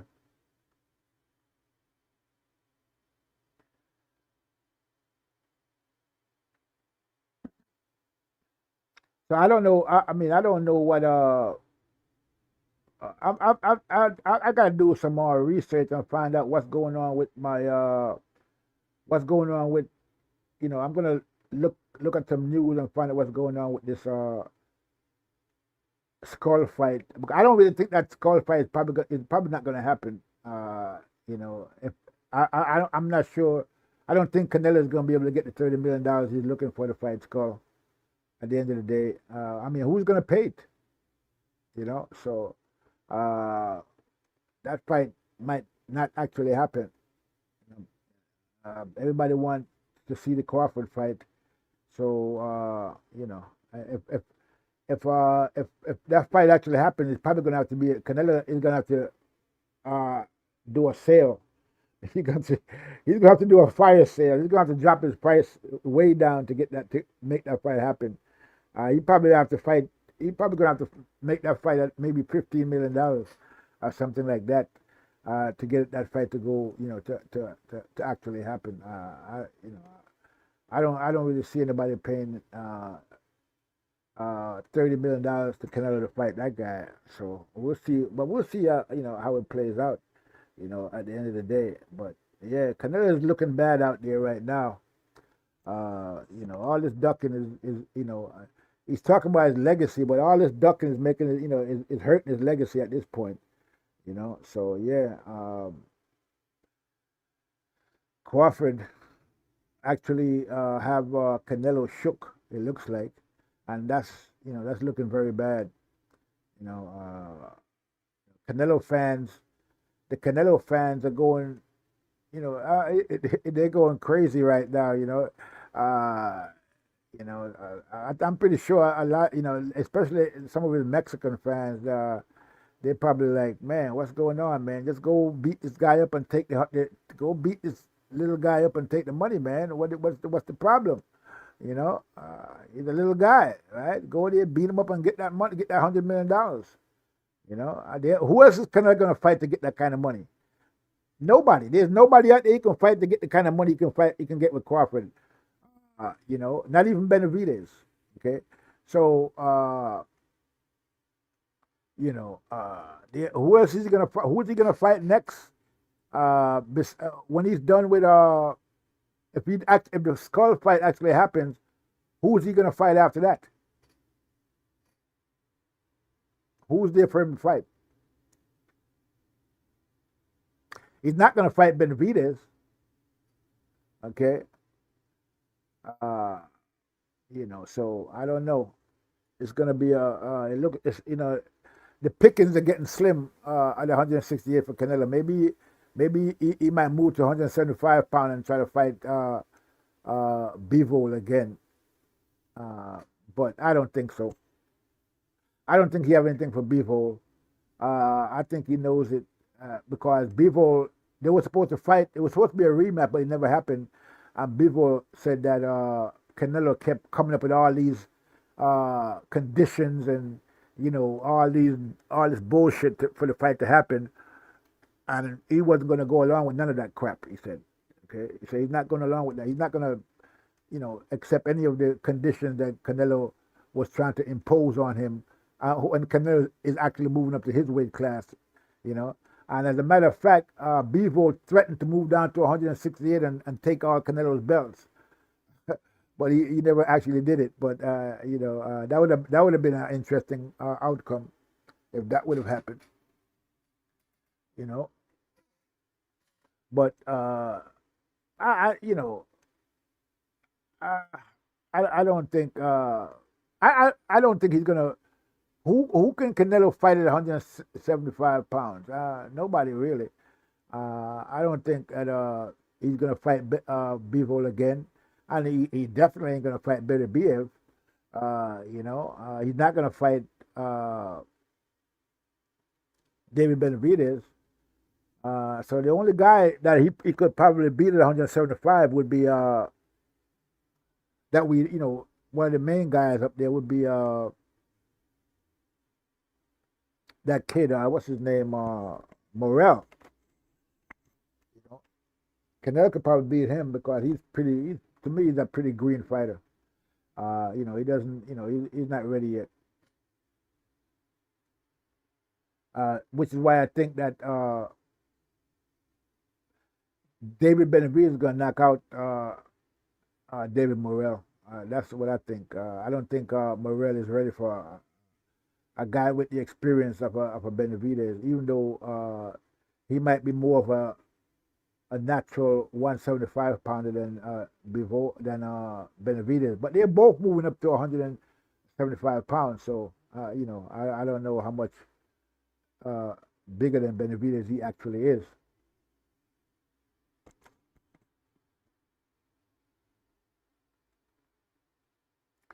So people, again, we're going to have to drag Canelo, okay? We have to drag him into the ring, kicking and screaming against his will to make this fight happen. I'm trying to do my part, okay? As you can see, fear factor, okay? The case of the missing cojones. So, yeah, we want to see this fight. I want to see Canelo and Crawford, okay? People keep, a lot of people out there talking about, they're worried about Crawford going. I'm not worried about Crawford going to fight Canelo. Crawford is my guy, but I'm not gonna. If he wants to go up and fight Canelo, let him go up and fight Canelo. And if he goes up there and loses to Canelo, he loses to Canelo. Okay, I don't see anything wrong with it. It is what it is. I'm not worried about Crawford winning or I'm not worried about him losing. You know what I'm saying? If you want to, if he goes up there and loses against Canelo, I'm not going to think any less of him. You know what I'm saying, in terms of his, his skill set. Okay, but I just can't see Canelo beating Crawford. I don't see how that is going to be possible. I just don't see it. I mean, I'm not to say that it can't happen, but I just don't see it happening. I'm sorry. I don't see Canelo be, But again, it's going to be I think it's going to be an interesting fight. I mean, it's definitely going to be an interesting fight. So I definitely want to see this fight. That's the biggest fight in boxing. I would love to see it. A lot of people want to see it. The only person I think that don't want to see this fight is Canelo's fans and Canelo. Okay, and believe you me, if Canelo's fans thought that Canelo could beat Crawford, they'll be all for it. Okay, they'll be ready. They'll be just like they're ready for him to fight William Skull. Why? Because they think he can beat Skull. And then you have all these leftover Spence Protection Brigade content creators out there, suffering from PTSD after the fight. Still, more than a year later, they're still suffering. So, the thing is, you know, they're saying they're worried about Crawford. They don't want Crawford to go up there and beat Canelo. They don't want Crawford to go up there and fight Canelo because he might get hurt. They're not worried about Crawford. The only reason they don't want Crawford to go up there and fight Canelo because they think he might actually win, and that's gonna end, you know, basically end their narrative. You know. Let's see. Well, Bandeli, you said what? He'll fight him with a rematch clause that he won't exercise. Who are you talking about? Canelo?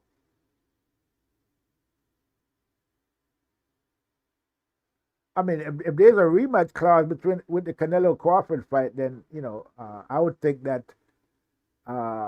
he would exercise the clause because he's going to lose the fight, the first fight. Okay, and he you know I don't think that Canelo I don't think Canelo can beat Crawford. I'm sorry, but I just don't see it. You know, but that would be good. I mean, if they have a rematch clause, that would be great. That means Crawford could come back again the second time and you know fight him again and get some more money. You know, so yeah, that would be great for Crawford.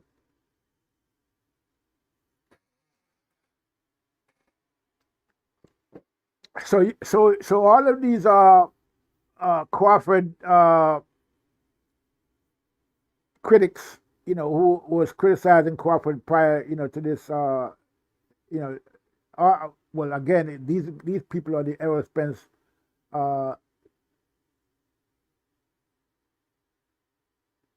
Oh, okay, Bandili. I see what you're talking about. Yeah, that makes sense. That's funny as hell. Yeah, that does make sense. It's gonna be like Spence that wouldn't want to exercise the rematch because he's gonna get beat up. Yeah, I see what you mean now. Okay. Yeah, so all of these it's funny how like when I look at the comments about this fight and what they're saying about the fight, the same people are saying the same thing that they were saying with the Spence fight. You know, Crawford is too small. Uh, Spence is going to knock him out. He's going to get hurt. It's going to be Spence by eye. Spence is going to take his eye because he's the eye collector. You know what I'm saying? Spence is the eye collector. He's going to take Crawford's eye. All of these, you know, I mean, you all remember all of these guys went out there I mean, they didn't just go out on a limb. They went way out there, okay? And the limb got chopped off. And so now they are, you know, they're back again, you know, with this, they're back again with this. Now they're on the Canelo bandwagon. I mean, they had jumped on the Boots bandwagon, but Boots bandwagon got a flat. So, I think he had two flats. The Boots bandwagon broke down. So now they just jumped off of that Boots bandwagon, and now they on the on the Canelo bandwagon now. You know, they're riding with Canelo now, boy, big time. You know, Canelo. I mean, they think Canelo's going to do this, Canelo's going to do that. Crawford should fight somebody else at 154. Why he got to go to 168? Why can't he just stay at 154 and fight those guys down there? You know, I mean, all kind of excuses, you know, for why he shouldn't fight Canelo. And when, you know, then they claim, oh, well, we just worried about Crawford. We don't want him to go up there and get hurt. I know they would love if Crawford went up there and got hurt. They wouldn't stop talking about it for the rest of their lives. Okay, they don't care that if Crawford get hurt by Canelo. They would love it. You know, a lot of these guys, you know, you have some of these guys talking about like BFTB talking about, you know, Canelo. You know, why can't Crawford? You know, if Crawford goes up there and lose, you know, what people going to say about him. You know, I guess he's talking about the Mexican fans. You know, it's a race thing he's talking about, you know. So it's going to look bad for us if Crawford goes up there and lose. Well, what the hell is he talking about, man? These guys are so cowardly. I mean, you think Crawford is out there thinking about losing to Canelo? How it's going to look if he loses? No, you know, he could care less. He's going out there to beat Canelo, and you know, he's thinking about his legacy, and if he loses, he loses. That's probably what he's thinking. If I lose, I lose. But I'm going to challenge myself. Okay, simple as that. I'm going to challenge myself against Canelo. He's supposed to be the man. I'm going to. But if he thinks he's the man, I'm the man. I'm going to go up there and deal with him. You know, and show everybody that I'm the man. And I don't think he's actually thinking about losing at all. Okay, just like I don't think he ever thought about losing against Errol Spence. And that's the difference between Crawford and a lot of these guys. You know, most of these guys are boxers. There's very few fighters in the boxing. Okay, most of them are boxers. They're not fighters. Crawford is a fighter. He's a warrior. Okay, he's got a warrior mentality. Okay, he actually believes that he's the best fighter in the world. It's not a gimmick. It's not a ploy. You know, it's not a. You know, he actually believes the fact that he's the best fighter in the world, and he's ready to prove it against anybody, basically. Okay, so that's his mentality, and you know, I can't help but applaud that kind of mentality, because that's the kind of mentality you have to be a winner. Okay, you know, I mean, people keep talking about. I mean, which really, now, if there's one thing that really pisses me off, you know, is people talking about, oh, he's going to go up there and do what Jermell Charlo did. I mean, come on, people. People that, again, it's only the Errol Spence fans that believe that crap, okay?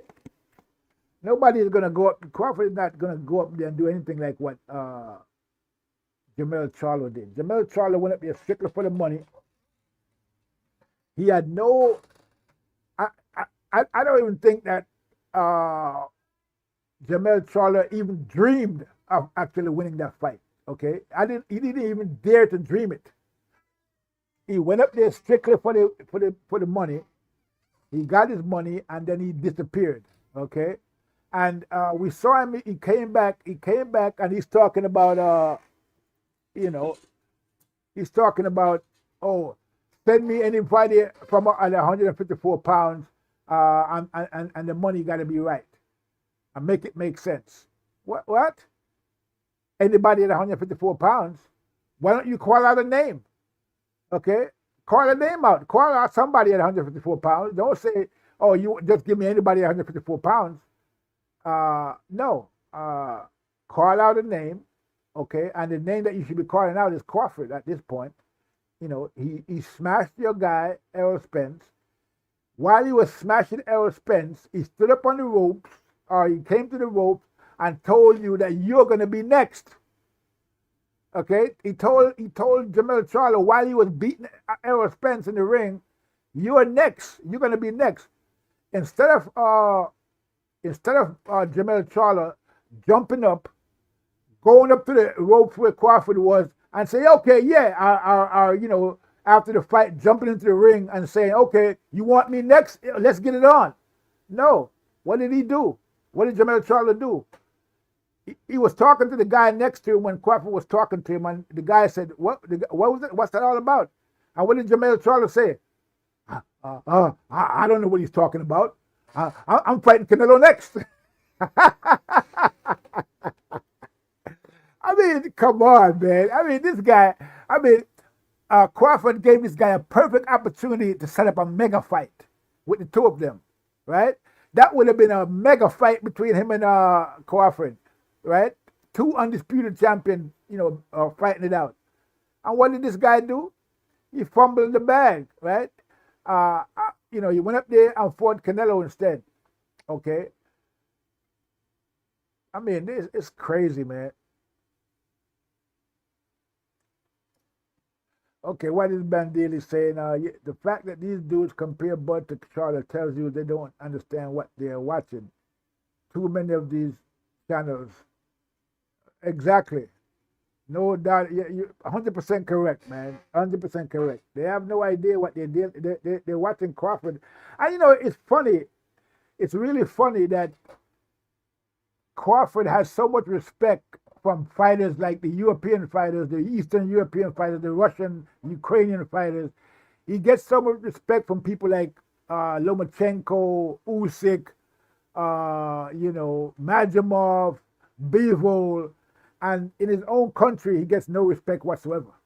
I mean, you know, you have foreigners who respect Crawford more than the people in his own country. I mean, that is crazy when you think about it. That is totally ridiculous, bro. He's getting love and respect from all over the world, but not in his own country. So yeah, it's weird. But yeah, comparing Jamel Charlo to Crawford is a joke. And I don't Jamel give me anybody at 154 pounds. Man, bro, tell them who you want at 154 pounds. Call out a name. Don't just say give me somebody at 154 pounds. Call out Crawford. Call out anybody. You know what I mean? But again, he's just being vague and generalizing.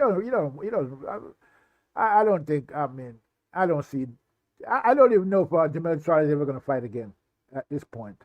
Okay, I mean, I mean, this guy been out of the ring for so long. I mean, come on. I mean, is he actually going to actually fight again? I mean, it looks like what happened was that when Crawford beat Spence, he beat Jamel Charlo at the same time. I mean, both of these guys haven't been back in the ring since they lost. I mean, it's crazy. You know what I mean? So these guys, coming back and remember when Crawford was going to fight before he fought Madrimov, Jamel Charlo popped up and said, "Oh, I'm the champion recess. I'm supposed to get that." What happened? Nothing. He didn't follow through on that. He just disappeared again back into he just disappeared. And now again, he's popping up again. Thanks a lot, Ben Daly. I appreciate that, bro. Thanks for tuning in. Keep tuning in. I'm going to try to go live more and do more live shows. If I get some more time. I just don't have the time really to be doing that, but I'm gonna try to do more live shows. Yeah, so is Jamel Charlo actually coming out of hiding? That's the question. I mean, he floated a message out there to see what the response would be, and the response is what it is. Nobody really cares about what Jamel Charlo is talking about, okay? Because he's just talking. He's not actually doing anything. You know what I mean? So we'll see if Jamel Charlo is actually going to do something, or he's just running his mouth as usual. And more than likely, he's just running his mouth. Okay, he's not going to come out and challenge anybody at 154 pounds. Who is he going to fight at 154 pounds? Okay, is he going to fight Fundora? Is he going to fight Backrum? Is he going to fight Crawford? Those are the three guys, that's out there. I mean, he can fight Spence. I would think they're both in the same, camp, but the same, under the same promotional banner. Well, maybe not. They're both on the PBC, so that's a fight that could be made. But I don't. I mean, what would be the point of him fighting Spence at this point? Spence don't have a belt. He's a champion in recess. So, but I mean, Jamel Charlo, I guess, I don't know, maybe he's waiting to see what happened after the dust settles at 154 pounds and, who's going to be the top guy. Maybe the reason why Jamel Charlo came out and said what he said was because he's thinking that Crawford is getting ready to leave the division.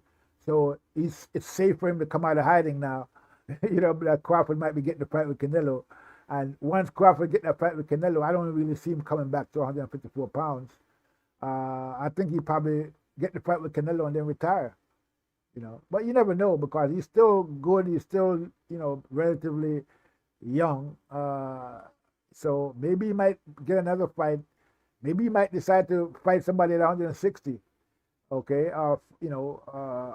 If come back. I just don't see him coming back to 154 pounds. But we'll see. How everything plays out at the end of the day. But yeah, hopefully we're gonna see this fight, man. I'm really looking forward to this fight with Crawford and Canelo. The biggest fight in boxing. I would love to see it. A lot of people want to see it from all over the world. A lot of people are rooting for Crawford. A lot of people think Crawford is gonna beat Canelo. Me personally, I think he's gonna KO Canelo. You know, so you know it is what it is. You know.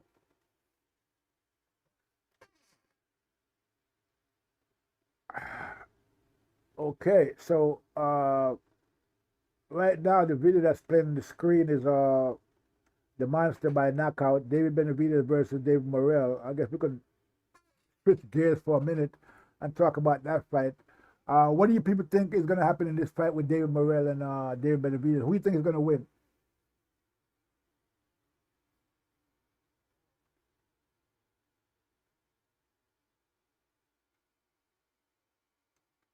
Personally, I'm thinking it's going to be a wash.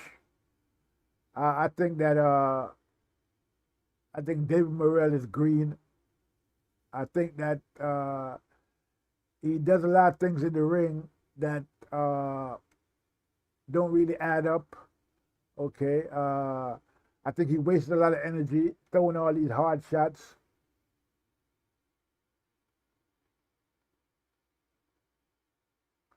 Well, Ben Dilly, I do think that if the fight does happen, I think Canelo is going to be in good condition. He's not going to take any chances with Crawford because he knows that, you know, he knows what kind of fighter Crawford is. So I think he's going to, if he fights Crawford, Canelo is going to be in the best shape of his life. Okay, he's going to come in there ready to go. He's going to be at the tip top shape. The only thing we got to worry about but one thing we got to worry about with Canelo is the PEDs, right? Is he going to come in there PED free, or is he going to come in there, you know, with, you know, so Crawford and his camp going to have to really stay on top of Canelo with the PED part to make sure he's not, you know, he's not juiced when he comes in there, you know, because it's not against the realms of possibility that due to the fact that he you know, he fears Canelo so much, fears Crawford so much, he might come in there with, you know, he might decide to use PEDs. I can't call it. I'm not sold on any of these PBC fighters. All of them are overrated. I haven't seen one of them live up to the hype. Yeah, well, I guess you're talking about Morrell and Bevo. Well, we all know Morrell is he only has 11 fights. He's a rookie, really. You know, so they talk about his amateur record and, you know, he's a Cuban fighter and all of that. But I mean, at the end of the day, Benavidez has way more experience against top fighters than Morrell hasn't actually fought a top fighter. The last fight he had against that guy they call Hot Rod was I guess the biggest fighter, you know, that he actually fought against. You know, so he's not really fighting anybody. So I don't really see him prepared in any way to fight a guy with the experience of a Benavidez. But I guess we'll see at the end of the day, because a lot of people out there claiming that this guy Benavidez, not Benavidez, but Morrell is a phenom. You know, they're calling him a phenom. When I look at all the accolades that people are giving him in terms of, you know, his abilities, when I watch him fight, I don't see it. Okay, I don't. Maybe it's me. I don't know. But the way they talk about him, like he's the second coming of Jesus Christ. But when you actually go in there and watch him fight, I don't see none of that. I don't see what they're talking about. Okay, what I see in Morrell, I see a guy who, you know, throws a lot of hard punches for no reason. Okay, I see a guy who wastes a lot of energy throwing those hard punches, okay, from the first round onwards, and then a guy who gasses out because he doesn't really pace himself, okay. He goes into the fights with the 3-round amateur mentality, and he's fighting as hard as he can in the first round, and he keeps trying the same, you know, way of fighting the whole fight. He doesn't change anything. He doesn't make any adjustments. I just don't see that guy beating Benavidez. I'm sorry. I think Benavidez is gonna wash this kid badly. Okay, he's gonna do him bad. Okay, I don't see. They say that this guy have a lot of, and then on top of that, his hand speed is not, you know, all that. I think Benavidez's hand speed is much faster than his. He's slow. So I don't see what people are talking about. I'm sorry, I don't see this phenom that they're talking about in in Morrell and David Morrell. I just don't see it. I mean, what is it that they're talking about? Okay, what phenom? What the hell are you talking about? Where is it? I mean, I'm sorry, I just don't see it. So I think he's going to go in there against Benavidez. He's going to get washed. Okay, I don't think this fight. I think this fight will end by the 7th round, as I said in my video, and that's if it goes past the 4th round. Okay, so you know, I'm very pessimistic about his chances against a guy like Benavidez. He's not as good as boxer as Caleb Plant.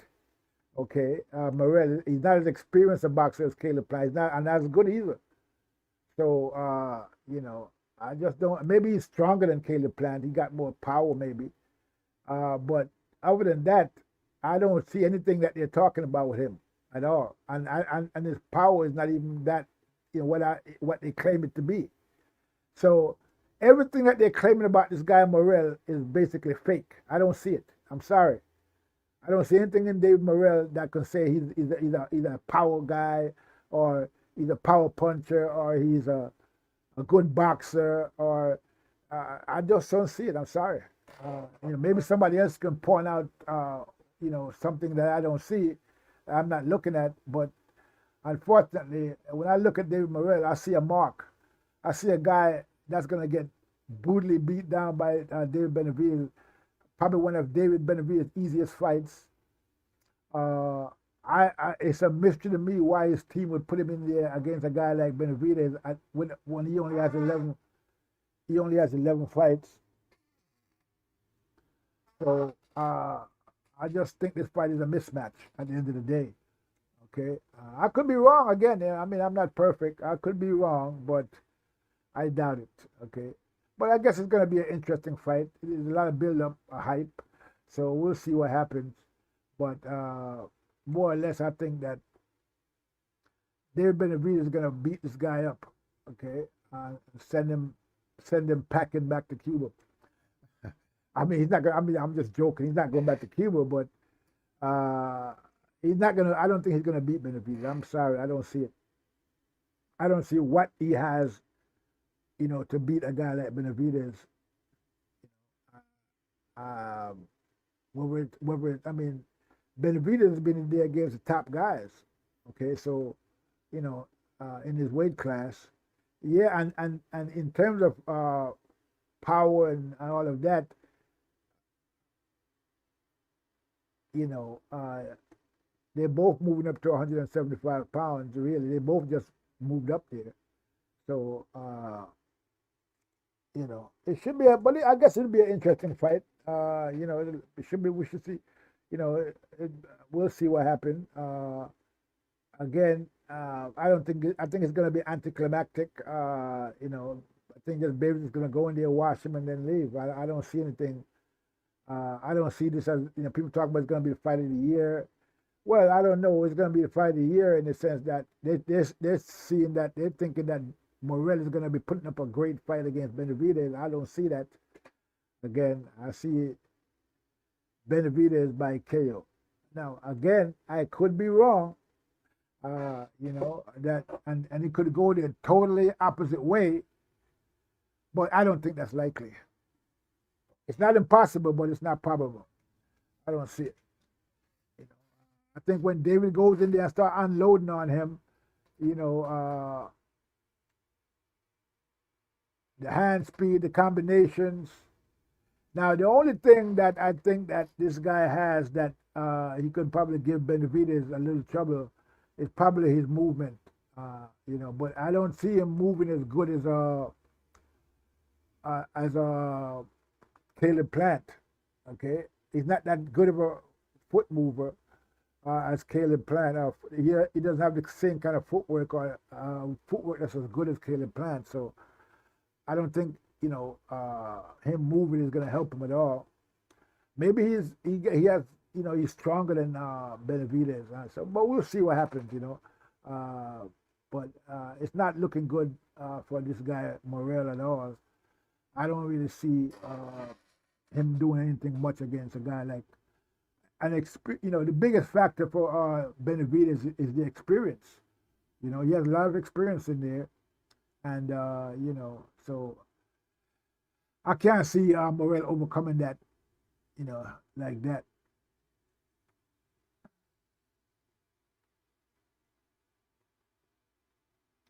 Okay, so I want to ask you guys while I'm here,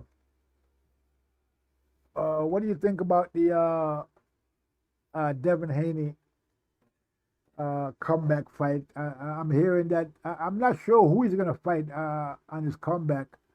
I'm hearing that he's gonna fight uh,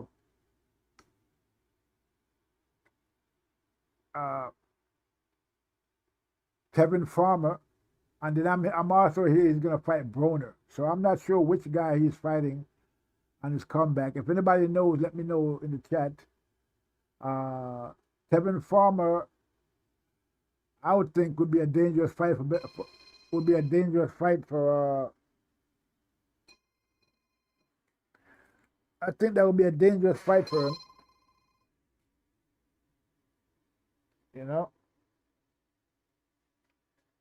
So I think the Broner fight would probably be a better fight.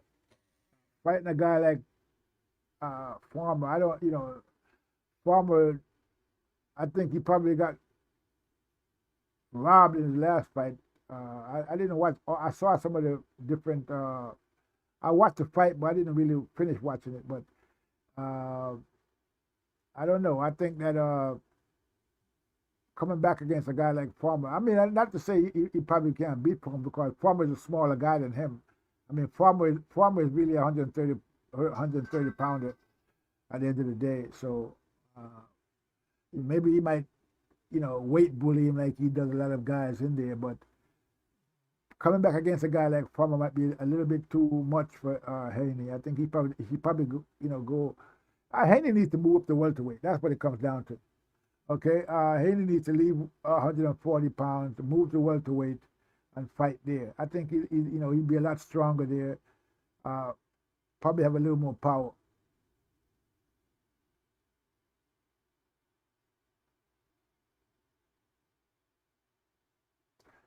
Yeah, Bandeli, I think I agree with that. But I think that Blair is another dangerous fight for Devin, especially if he's moving up to that weight class. Fighting a guy like Blair, I don't think it's a good matchup at this point. If it's a comeback fight, but if you want to come back and jump right in there, then yeah, I guess you could fight a guy like Flair. But Blair, one thing about Blair the Flair, he does have a little pop. He's not a feather-fisted fighter. Okay, if he lands a punch, he can hurt you.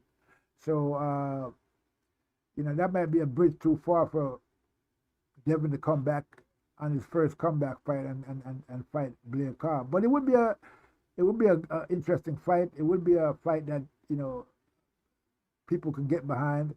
Blair is definitely going to promote the fight. I mean, you know how Blair is. So yeah, that would be probably a good fight from a promotional standpoint and marketing standpoint. But yeah, I kind of agree with you about Broner. You said Broner is done, but I mean, I guess he could be it's a good. He'll make a good punching bag for Haney for the 10 rounds that they're gonna fight. So it's like basically a sparring session, and that's what it would be. A public sparring, or paid sparring. Even though our sparring are paid, but I mean, you know what I mean. Yeah, but so Haney's coming back. Now, I've heard that I think Teofimo. But before actually, let me just say, racist Teofimo and racist Garcia. But racist Teofimo is calling out Devin Haney. Supposedly calling him out. I don't really put too much credence in anything that Teofimo says because the guy is a liar. Okay, does he actually want to fight Devin Haney? I mean, how many people this guy claimed that he wants to fight? He wanted to fight Boots. He wanted to fight, Crawford. He wants to fight. Well, he's supposed to be fighting Matias, but it looks like that fight is not going to happen.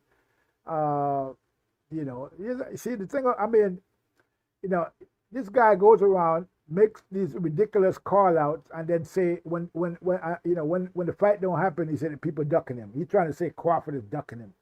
I mean, what this guy is delusional. I don't know what the hell is wrong with this kid, but he got some serious issues, man. He basically screwed up his career, okay, with all this racist nonsense. And even before that, remember, he's talking about fighting Devin now, and Devin is ducking him. But if people remember correctly, after Teofimo beat Lomachenko, and he was basically on top of the world, he could have done anything he wanted at that point. He could have called out Devin Haney, and he could have got the fight with Haney on his terms, okay? Because he would have been the A side without a doubt. Even though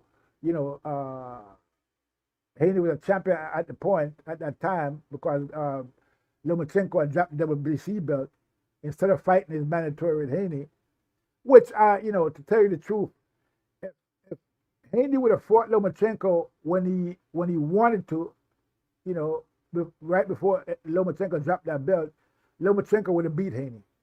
Okay, that's what I believe. I like Haney. I mean, he's a great fighter, but I don't think he was ready for Lomachenko at that point in his career. As we all saw, when they actually did fight several years later, it was a tough fight for him against Lomachenko. So he wouldn't have beat Lomachenko when he actually was calling out for Lomachenko to fight. He would have lost.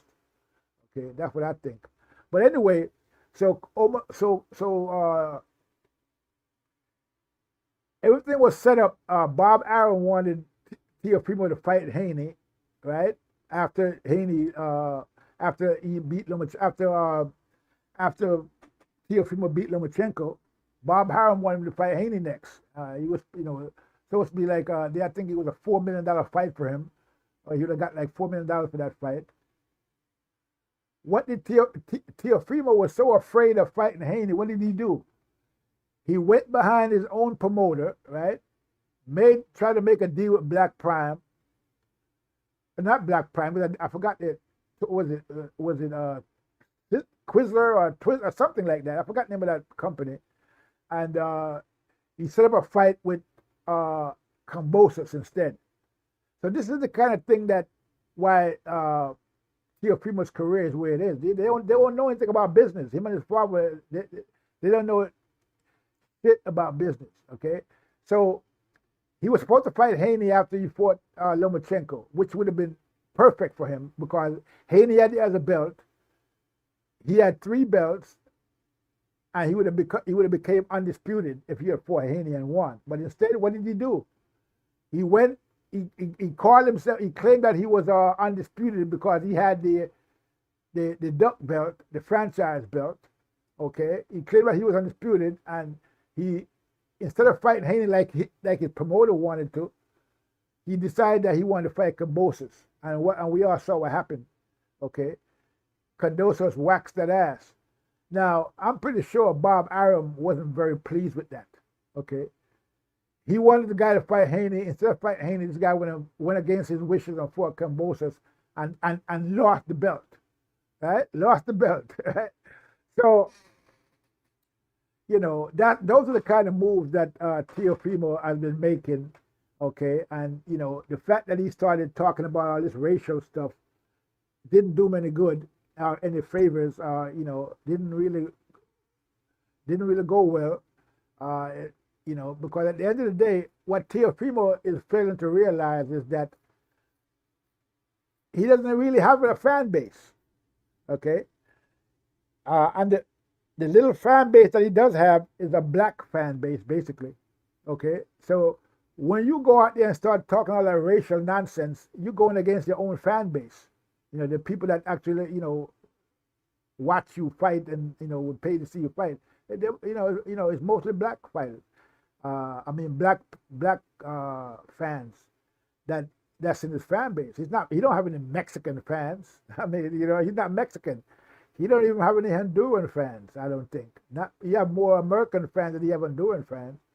He don't really rep Honduras like that. So you go against your fans. You don't want no. You told ESPN they can keep their black fighters. You're out there making all these racial comments and running your mouth, making yourself toxic for the networks because the networks don't want to hear anything about that stuff. Okay, that they don't want to be involved with any of that. They don't want any controversy like that.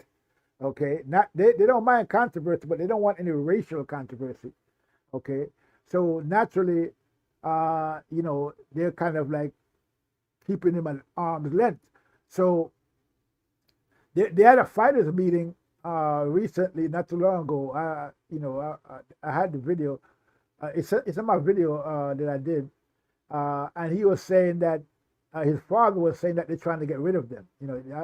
They had Ward was in that meeting, and those two announcers and Top Rank was in the meeting, and he was in there, talking, and him and his father and Canelo, Teofimo, his father was saying that, oh, they don't want us, they're trying to get rid of us, this, that, and the other, I don't, why they trying, and then Teofimo was saying that, his father basically what, to paraphrase, he was saying that his father, he doesn't need his father to be speaking for him. He can speak for himself, this, that, the other, and So those two guys are working, they got a very bad relationship, personal and business.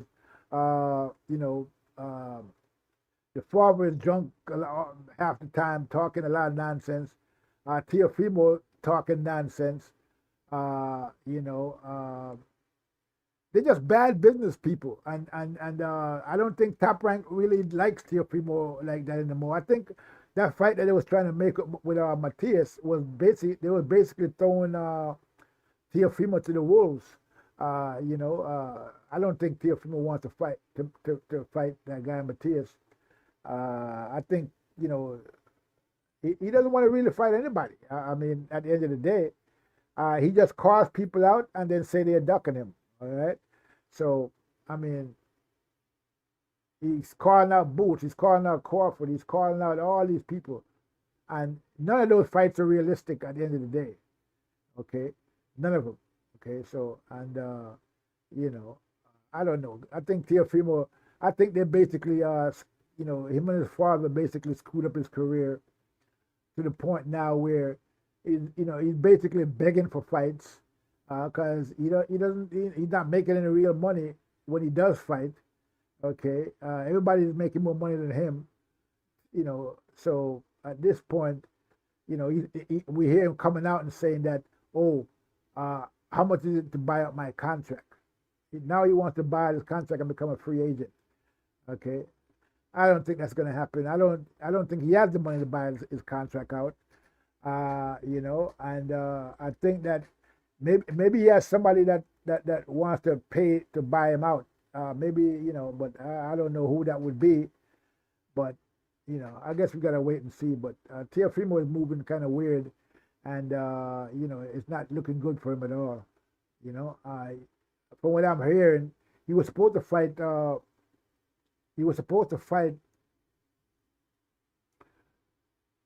I would actually turn down an offer from Turkey Al-Sheikh to fight Devin Haney. Now, that's what, Bill Haney said. A lot of people, are saying that never happened. Well, not a lot of people saying that. The only people who are actually saying that is Punch Drunk Boxing. And we all know that Punch Drunk Boxing is basically the media arm of Teofimo. Okay, he basically does a lot of videos on Teofimo, trying to boost Teofimo up there. Despite all the bad business that Teofimo is doing, he's basically the guy supporting Teofimo. He's the one that's making all the videos about calling out different people and all that. So, he's the only one saying that there was no offer made to Teofimo. But I'm not really sure how that would work because Teofimo is not a free agent. So how can anybody make him any offer? They got to make the offer to Top Rank.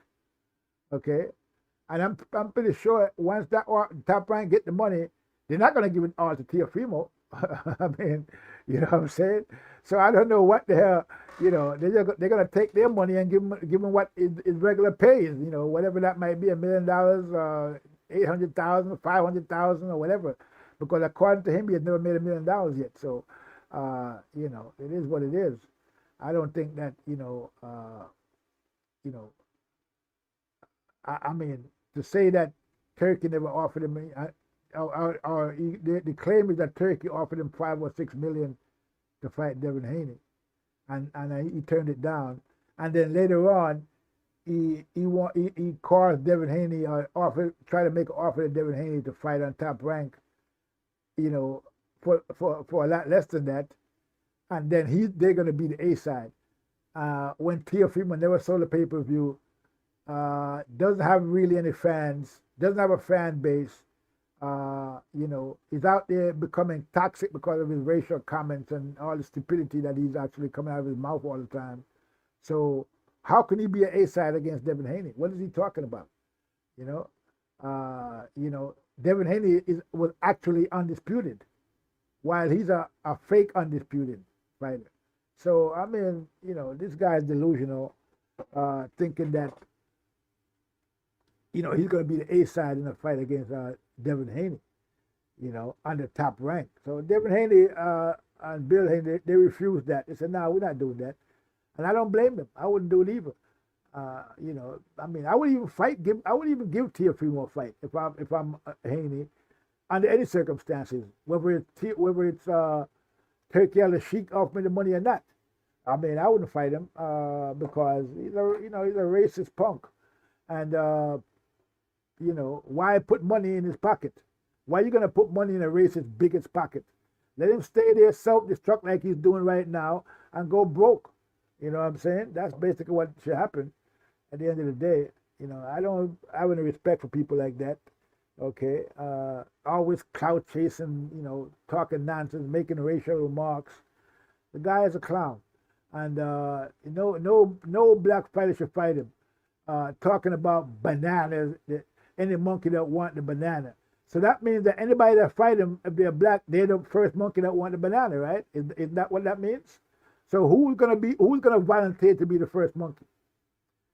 Okay, according to what Teofimo is saying. So yeah, I wouldn't give him any fight until he goes up there and on national TV and apologize, okay, and make a heartfelt apology. Okay, simple as that,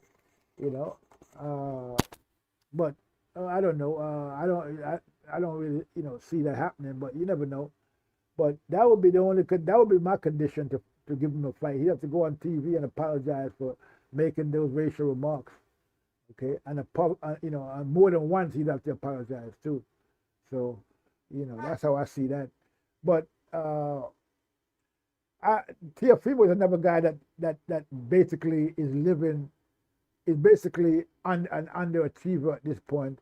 He's still trying to live off the one victory he had against Lomachenko. And he thinks he's the number one fighter because of that. Okay. Which is crazy, at some point you gotta do something else. You can't you're just gonna become a one-hit wonder. And then he never actually revenged the fight against Kambosos or Lomachenko. He should have rematched Lomachenko, and he should have rematched Kambosos instead of just taking the L and walking with it. You know what I mean? So he didn't do none of that. So I don't really rate this kid. After he beat Lomachenko, he had a lot of props. A lot of people, I was, say, yeah, this guy looked like, that he's going places. And he was talking about how we need to challenge ourselves, and all the fighters need to fight each other at lightweight. And then he went on ahead and ducked Haney to fight Kambosos and ended up losing his belt. So that's Teofimo right there. That's the kind of business he does, and that's the kind of decisions he makes. And this is why his career is basically declining in boxing right now. But people, I think I'm going to leave it there. Okay, I've been on here for like 2 hours now. So I'm gonna, put an end to this live stream. Thanks everybody that came by to show support. I appreciate it. And this is TBE Boxing saying, I'm out, and I'll see you on the next one.